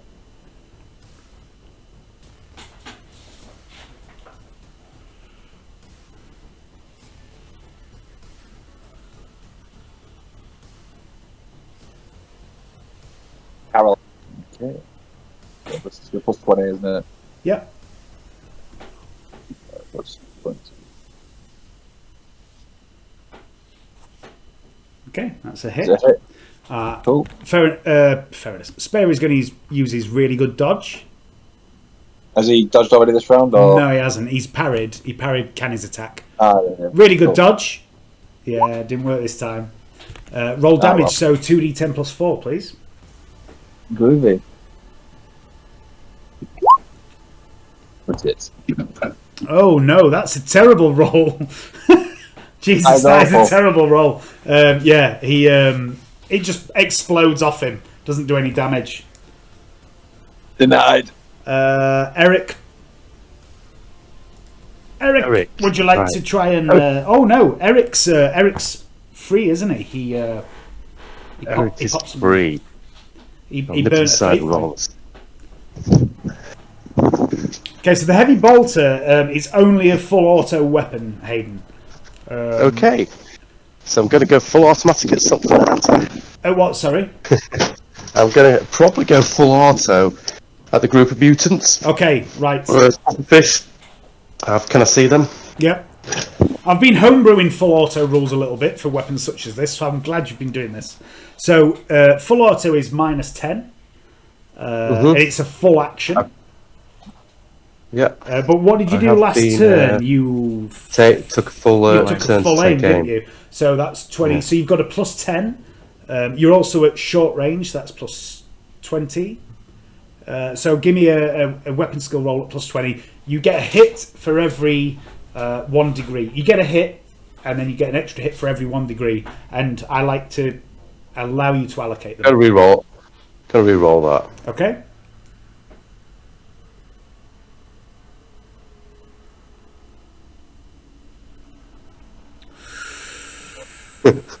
Oh well. Don't get no hits. Yeah, luckily there's no one intervening, so you don't hit anyone. It was worth go. But the rest of you hear this staccato bark, bark, bark, the heavy bolter, followed by the thud, boom of the shells impacting. Eric's just got his big boy pants back on. Maybe you can forgive him for not hitting with his first burst from this weapon. Unlucky, Hayden, to be fair. Oh well. Why is the turn counter here? Why is that? Next up, it's Wiley McCann. We're still on turn 5. Spayr has risen up to Slab's height, casting this power as one arm gets bigger and more muscular, and he leans into Slab and he says, "You used me like a punching bag. Let's see how you like it." And Spayr uppercuts Slab with the massive enlarged hand, striking with the force of a titan. And he's going to do this.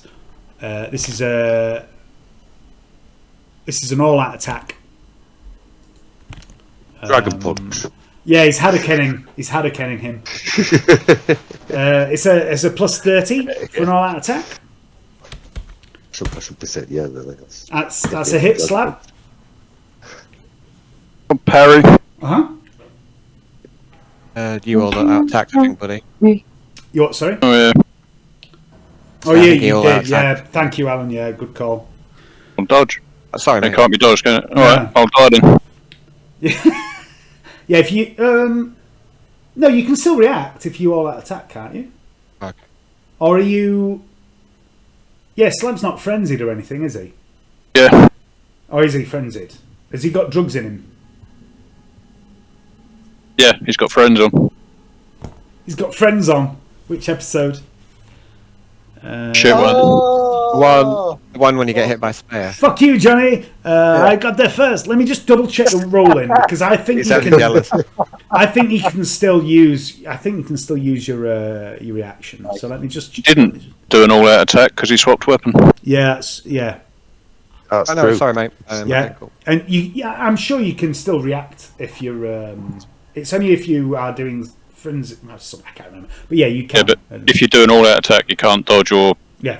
parry, can you? But he didn't because he swapped his weapons are over. Yeah. So Cool. see if you can. Alright, see if you can dodge or parry, whatever you want to do. Any bonuses to the roll? No, it's just a straight. What are you doing? Are you dodging or parrying? Parry and he shit at dodge. Let me just check Slab's sheet because it might be unwieldy. I think it's a pretty fucking Unbalanced. stop sign by the looks of it. Unbalanced. So I think unbalanced gives you a -10 to parry. Let me just check. No, that's not what I clicked on. Unbalanced is -10 to parry. Yeah, because it's not really a weapon. Let's be honest. Nice. No, no. This is my character killing attack. The punch comes through and Slab. It's a miracle it doesn't take your head off. You deflect it with the massive Bounced off my two-handed head. weapon. Stop. Stop. What? I'd say it is a stop sign he's parrying with. Oh yeah. Why? Stop. Yeah. Just as he puts his stop sign in front of him, he's just going to say stop. Okay, so now you've successfully parried that. I'm going to tell you what that could have done. So it's Here's what you could have won. Spayer's strength is 53, so his strength bonus is 5. He has a natural strength times 3, so his strength bonus is 15, and he has cast Hammer Hand on himself last turn. So Spayer's strength bonus is 60. What? So his attacks are D10 plus 60. But yeah, he gets deflected. That is the game-changing move. Oof. Like that is literally the pivot that this fight. It's not because he's going to do it next turn instead. Well, yeah, but there's other things he has to do. So Had his arm up a bit. Slab, it's your turn. He's off balance at the minute as well. He's like just Gonna trying to all do out this attack. uppercut. Go for it.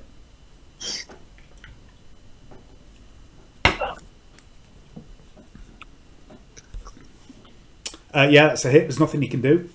Haven't rolled yet. Oh no, that's sorry. I thought, yeah, that is a hit. As I said, don't Just contradict checking. me, Dave. 24, 25. 25. Okay, so 25 minus his toughness bonus, which is 8, is 17. Halved is 8 point something. It becomes 9. That's one of the best hits we've had in melee, I think. Spayr, as he misses, he overstretches for this attack. He misses with the massive hammer hand. You parry it away and you return strike him, slamming into him. Spayr, for the first time, yells in pain. Anything else? Just gonna laugh at him. Turn 6. Love it. Seraph. Oh, okay. Okay. Hope is kindled.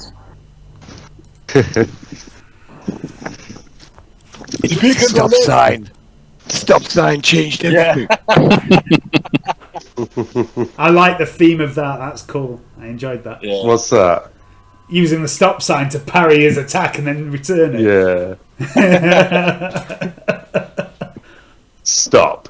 Hammer time. I got the idea. I got the idea for that weapon for Slab as well. Off, you know, the model in the Gene Stealer Cult Army with the 3 arms, the Aberrant, the really big guy who's got like the stick, hasn't he? He's got a stick with a load of concrete on the end.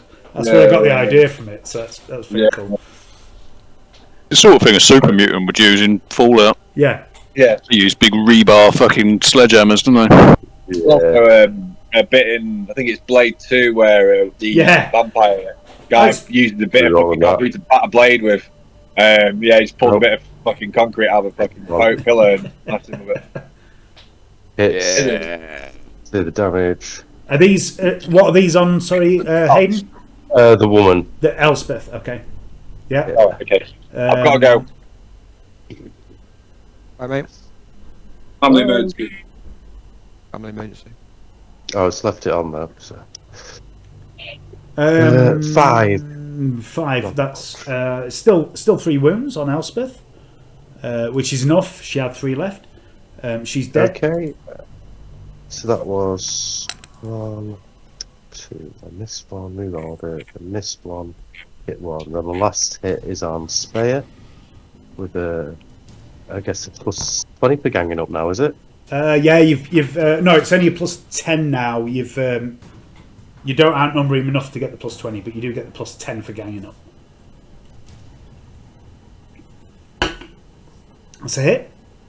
Yeah, I'll take that. Yeah.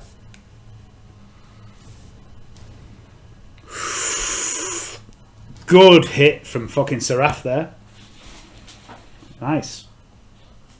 So that is that's 7.5 to 3.5, rounded up to 4 wounds. 4 wounds from Seraph. Anything else? That's all she can do, I think, this turn. Okay, cool. Spring. Fails her Pharaoh.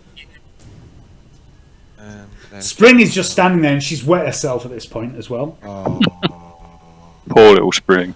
Oh, I like the fact. I really like the fact that everyone likes Spring. Canny. I will go for same maneuver, Dave. So it'll be keep it coming. 40 this time if we've got the. You've got the. You are outnumbering again, yeah. Yeah, so plus 40 now. So dual strike. The 1. Yeah. I'm gonna try and parry you because I have to at this point. Because you are really fucking him up.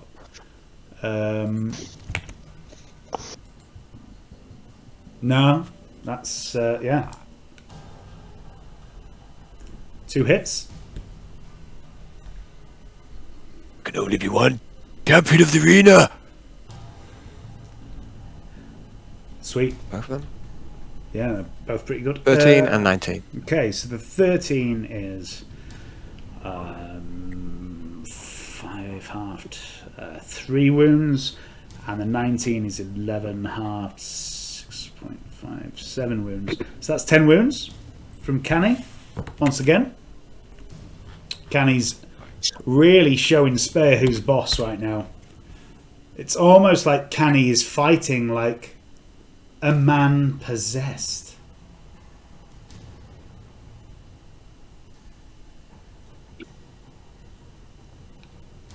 Corral! Oh, Johnny's going to wait. I'll take over Corral briefly.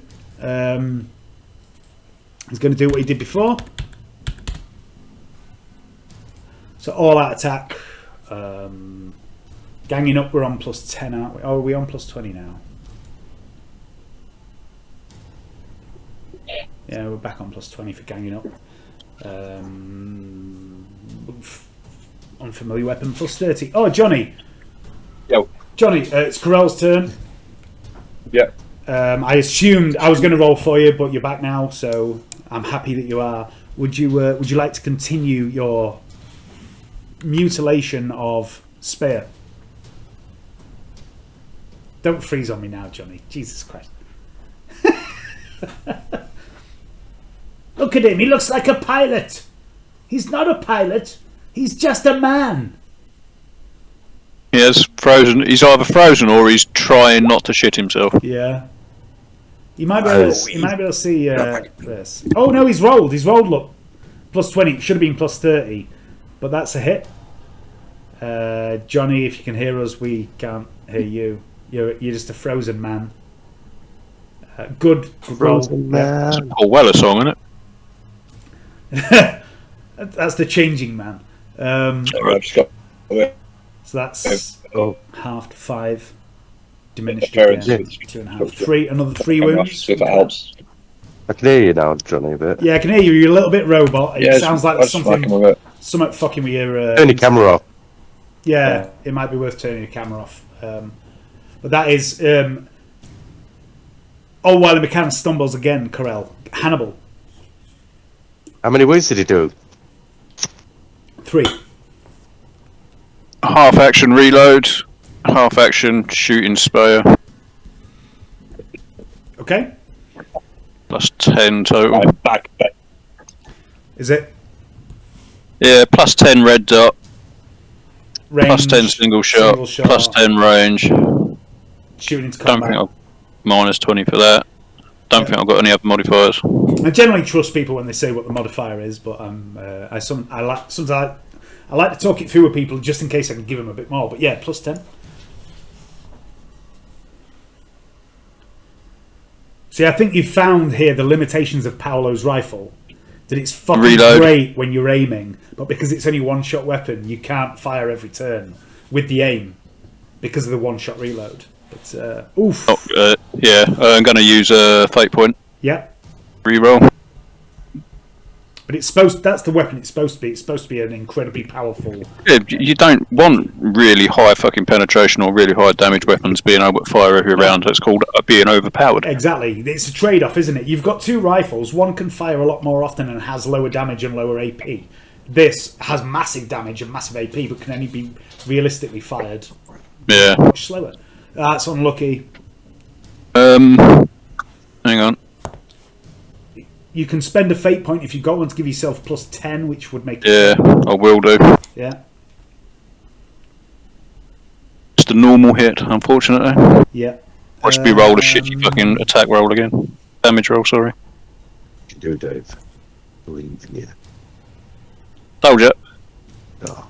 Fucking appalling bloody damage rolls again. That's the fucking way it goes, I'm afraid. That's 1 wound, but it's enough to trigger some fancy damage table nonsense. Where did you hit him? In the 66s. Oh yeah, the head. The impact fills the target's head with a terrible ringing noise. The target must test toughness. No, it doesn't. It doesn't have to take fatigue because it's deep. But yeah, you've got it on the ropes now, and you can see it's beginning to come apart. It's beginning to break down again, like it was before it healed. Been here before. Yeah, you have. It's Ted. Heal itself now. It's Ted again. Now, if you kill it quickly enough, Ted is going to. Ted's going to do what Ted did last time because they were James's instructions. Ted is going to smack it in the bonce with this. So this will be all out attack. Ganging up. That's it. Hey, Ted, you dirty wee bastard. Let's get this fucking show on the road. I love abusing James's character when he's not here. Calling him a slut and all sorts. That's a hit. Spayr hasn't parried this turn, has he? Or Did he parry? Can he? He tried to, but he missed. Oh yeah, he tried to. Yeah. That's going to be a hit then. Damage. An 8 and a 3. Oh, so that's no bad, Ted. No bad, Ted. Yeah, Yeah, good boy. You what? Sorry. Say, is he frenzied, Ted, or no? He is. Yeah. So that'll be another plus plus 10s on. Yeah, you're right. Thank you. Hello. So that is. So mate, Uvo, all right. How's it going down, buddy? Yeah, it's gone on all right. Thank you very much. That's why I was Cool, showing cool. you it. Oh, you're drinking it's my the you're drinking the Belgian beer. Yeah, it's my one bottle tonight. I've been trying to keep it calm on games nights. If no, it's been going in. Noticeable, mate. We had noticed that you're still awake at 10 past 10. It's genuinely. I know, make a difference, mate. Hayden, it's a genuine pleasure to still have you here tonight. I'll be honest. It's Is nice. it? Yeah. Seriously, yeah. Yeah. And we've had some banter. I've given you some Cease shit. this. You've given me some shit. It's great. I live for that shit. You know I do. I love a bit of ribbing. I always Rimming was that? Shut up, Dave. Yeah, I think it was that. I think Dave loves a bit of rimming. I do actually, but because you're not in the steel industry, you wouldn't understand what that means. A rimming steel is a steel that is still oxygen enriched. I thought it was close to the edge of the galaxy. Anyway, Spayr's taking some damage from Ted, Theodorus, Glenson, whatever his name is. What's energy damage? Maybe. No. Energy. It's impact from the black hammer. Where did he hit him? The 91s. What's the 91s? That's a leg. Right leg. Is that Makes sense because he's floating. Yeah, and Ted's a little fella. Like. -5. A powerful impact causes micro fractures in the target's bones, inflicting considerable agony. The target's agility is reduced by 20. That does apply. And he takes fatigue. That doesn't apply. So his agility is reduced, which means he can no longer dodge.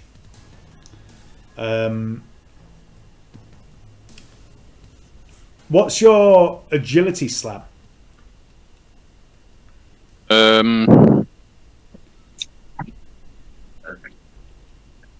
25.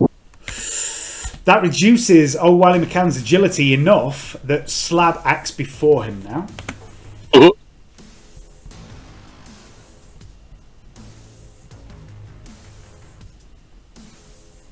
that could be game changing. Yep.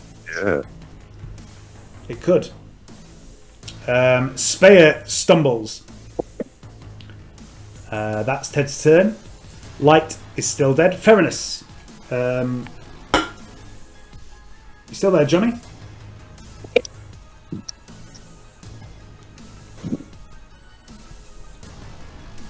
His thing is, Johnny. I see him. I can see a thumb. He's speaking, but we can't hear you. I can see your thing light up. I can. Yeah, let me. Hang on. Let me rejoin. I can still see red Johnny, but I can't see his picture, and I can occasionally see his green line say he's speaking. Johnny, say something for us. Johnny, if you can hear us, type something in Roll20. Yeah, just hit some random keys.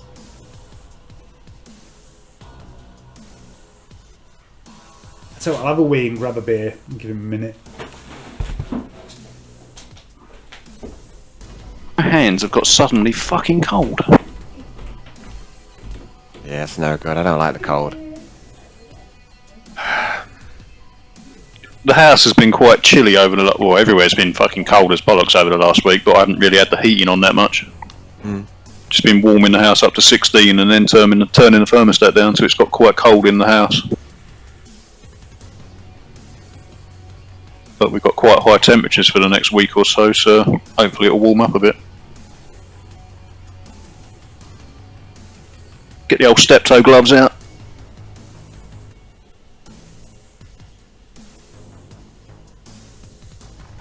Yeah, I can't help but put the heating on. I'm a bit of a precious flower. I like. Ordinarily, I would, but as we said, out of work, no money. You have to watch what I'm spending it on.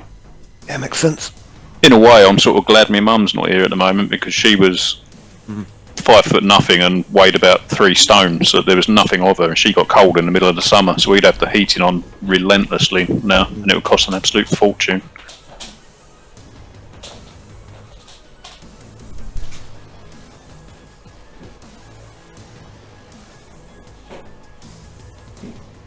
Now I don't see Dave, and I see there's a green glimmer around Dave. I don't hear him. Maybe whatever Johnny's got is contagious. Connection contagion. It's the strap code, it's in the system. My webcam turned itself off when I went to the toilet. That was weird. Quite glad. It's not like a GoPro or something, is it? It wouldn't watch you on the bog. It's got a filter. Oh, I just hit penis. Right. Okay. So have we heard from Johnny yet? No.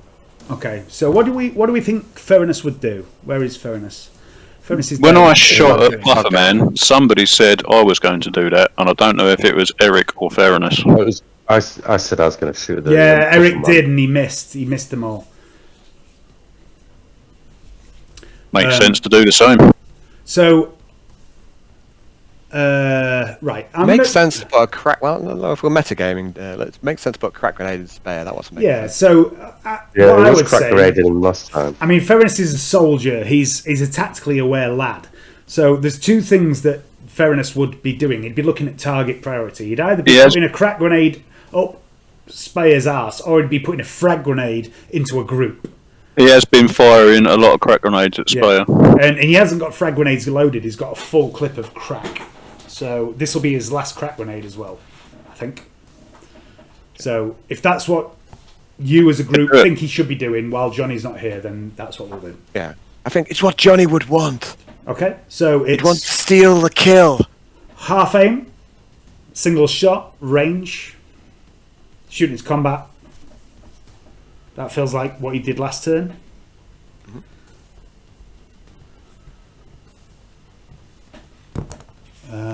Okay, so I just need to find Theranos' character sheet. Where is it? There it is. Plus 10 on the grenade launcher. Hello.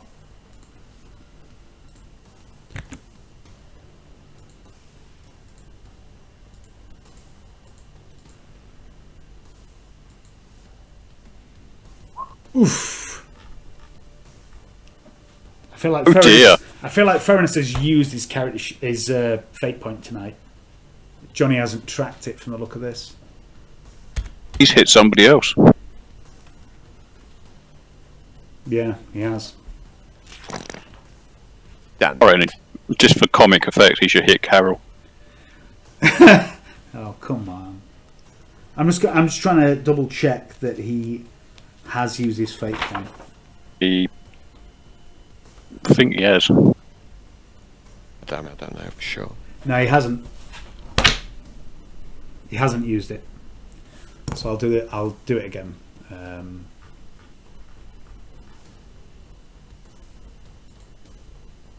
Same again, plus 10, I said, didn't I? There's too many clicky boxes. Oh! On the plus side, he doesn't hit a companion. That's Theranos' turn. Eric. Tiempo de more, Spayr!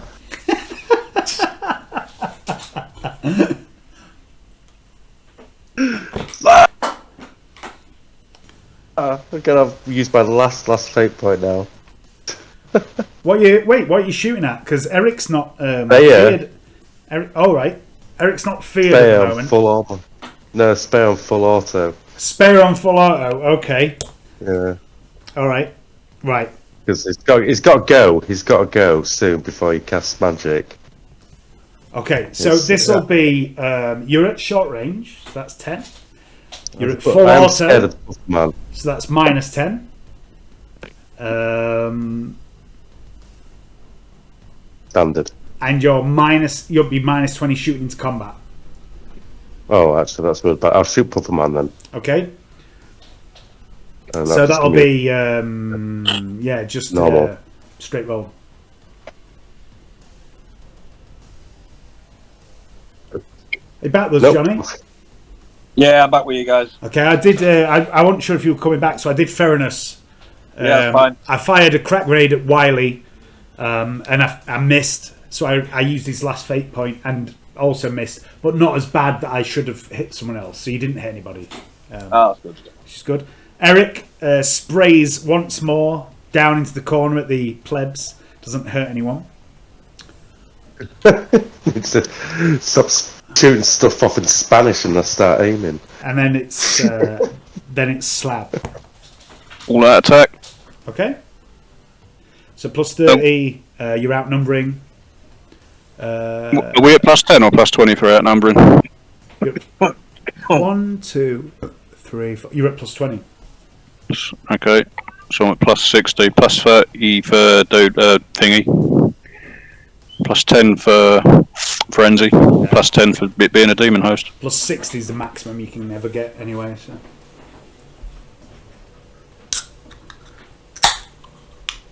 Back it up.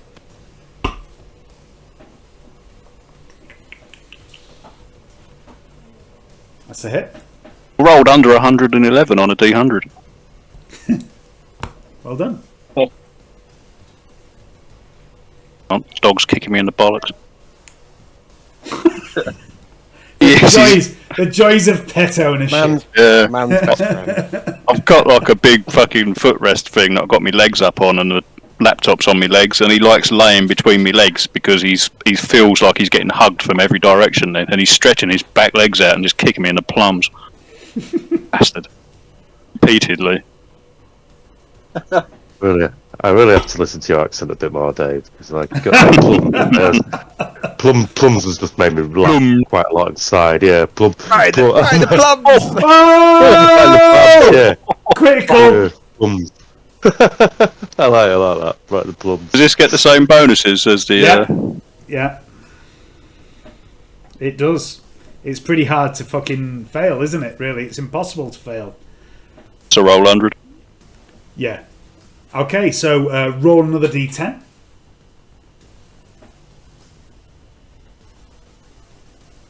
Okay, so 26 plus 7. That's a total of 33. Minus his toughness bonus. Is that halved? Is that... So that's 13 wounds.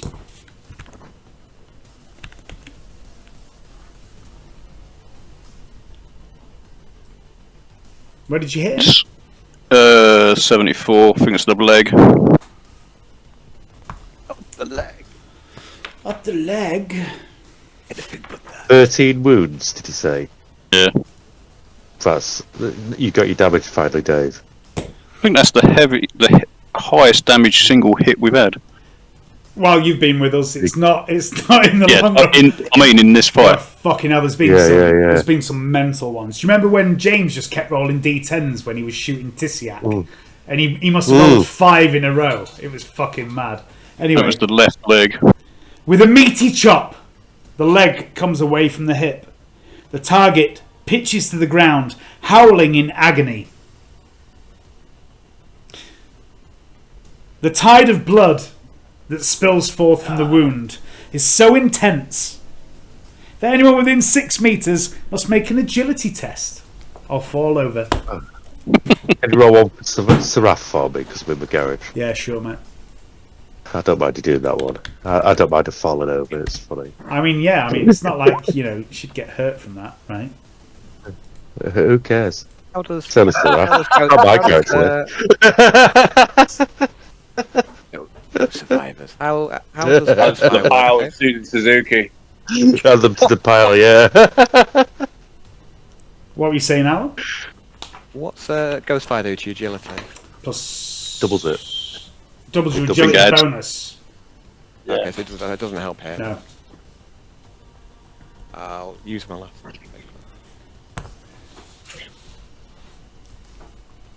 fucking wind. Jesus, man. It's a bit blowy, isn't it? Yeah. Looking forward to some tree work tomorrow. Oh, bugger that. Yeah. Like the wind's meant to be stopping tomorrow or dying down a lot at least. We've got it for until Wednesday in this area. What I looked at the weather thing on BBC Weather. Oh, great. Yeah, that's what it says on my Pop phone. it on It's usually pretty accurate. When the wind gets over 54 miles per hour, we have to stop making steel because one of our flare stacks, where we burn off all the carbon monoxide and all that, is so old that it's corroded, and they're afraid it's going to fall over. And depending on which way it falls, it could do a lot of damage. If it falls in a particular direction, it could... I don't know how many of you know about this, living in Scunthorpe, but there is the potential for the steelworks to kill about 50% of the population. And if this stack falls... It's BOC, isn't it? Yeah, so it's connected to BOC. It's also connected to our gas holder, which stores several, like tens of thousands of tons of flammable gas, which we create... We would be the new lake. This area will be a lake next to Humber. I had to do this disaster preparedness course, and it was like if certain criteria are ever met, and the likelihood of them getting met is pretty slim. Just to put your mind at ease, it's more than a mathematical zero. Though, but it's not impossible. More than zero. It is more than zero, but it's like a perfect storm event. You know, it's the Swiss cheese event where all the holes line up. But if it happens, there is a bunker on the steelworks where I'm on the list, and we have to retire to there. It's the disaster planning bunker, and we have to meet there with members of the fire brigade, the police force, and members of parliament, and basically coordinate the survival of it, and not the end of the world, but the end of most of Scunthorpe.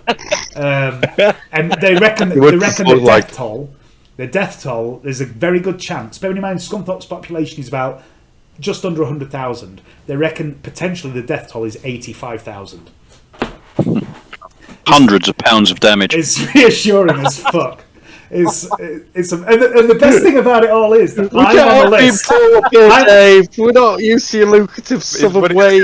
The highlight of it is. Some of us could move up here to retire. Bring your money with you. The highlight of it is, right? The highlight of it is that I am in charge of a large area of it if it happens. So don't worry, guys. I've got you. I'm reliable, right? Fucking Jesus. He's giving us the 2 thumbs up from inside the bunker. I'm all right here. I'm on Twitch. I'm on Twitch. I'm nice and close. At least I'm nice and close to it, mate. So at least it'll be quick. Well, it depends. If you're at work, you'd be all right. Yeah, I guess. Just everything I own and everything I love. To be fair, most of you wouldn't be aware of it because you'd probably just be asphyxiated. You wouldn't be, burnt to death or blown up. You just. Not a bad way to go. It's supposed to be quite a good way to go. So yeah. Anyway. Not bad. I think of better ways to go. To be fair. Not at all. Jerked off to death. You know what the best way to go is? When I'm ready. Anyway, Spayr is defeated. Spayr is down. Spayr is destroyed. Slab is repeatedly hitting him, the corpse of him, with his stop sign and just shouting, "Stop!" Oh, Spayr, no! I've got a little thing for this. Just a second. I've got 2 documents. One is called "In the Unlikely Event That You Beat Spayr." Honestly, you did a lot better than I thought you would because of certain things that didn't happen. Much? The uppercut. When he dodged Hannibal's shot, how much health did he have left? I think it was about 15 or 16 wounds. So that was going to be another 3d10 damage plus lots. Yeah, potentially 20 to 25 wounds because he goes into negative like a player character. The beast falls. Against all odds, you have defeated Spayr, the creature summoned by Felroth Gelt, placed inside of Seraph, and unleashed on Senderhive on the world of Laskin. The beast that was also sent here to... Why was Spayr sent here?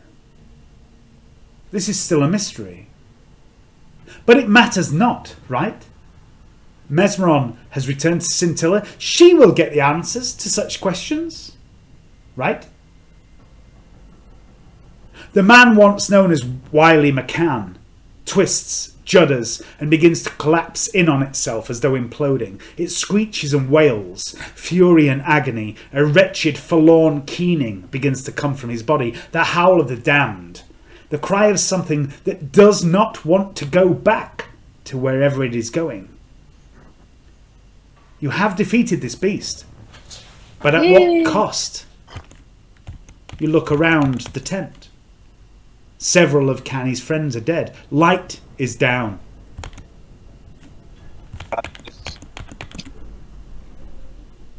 Those that survived, those that have survived, will be forever scarred by their encounter here. The Carney folk have lost their leader.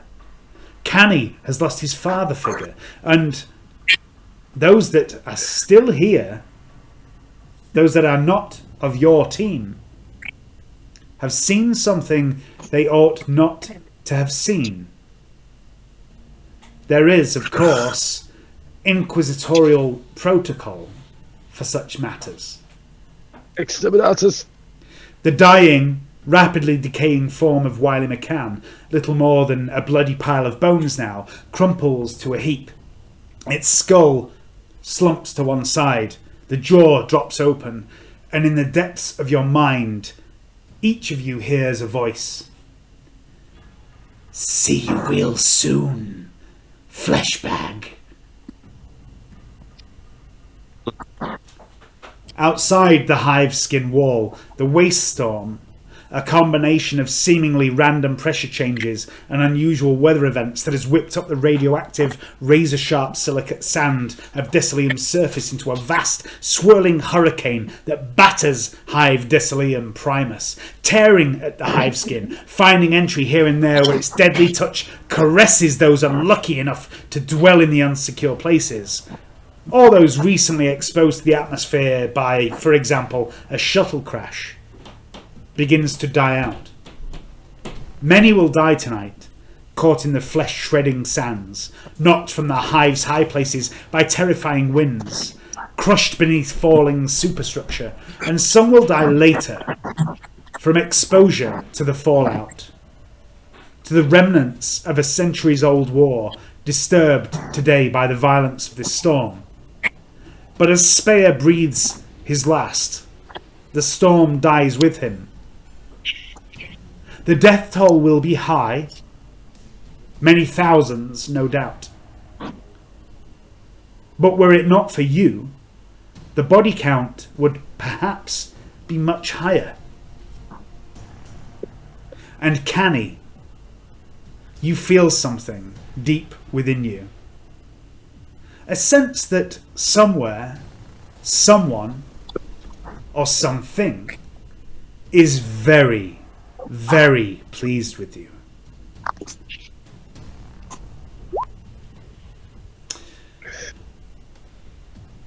All of you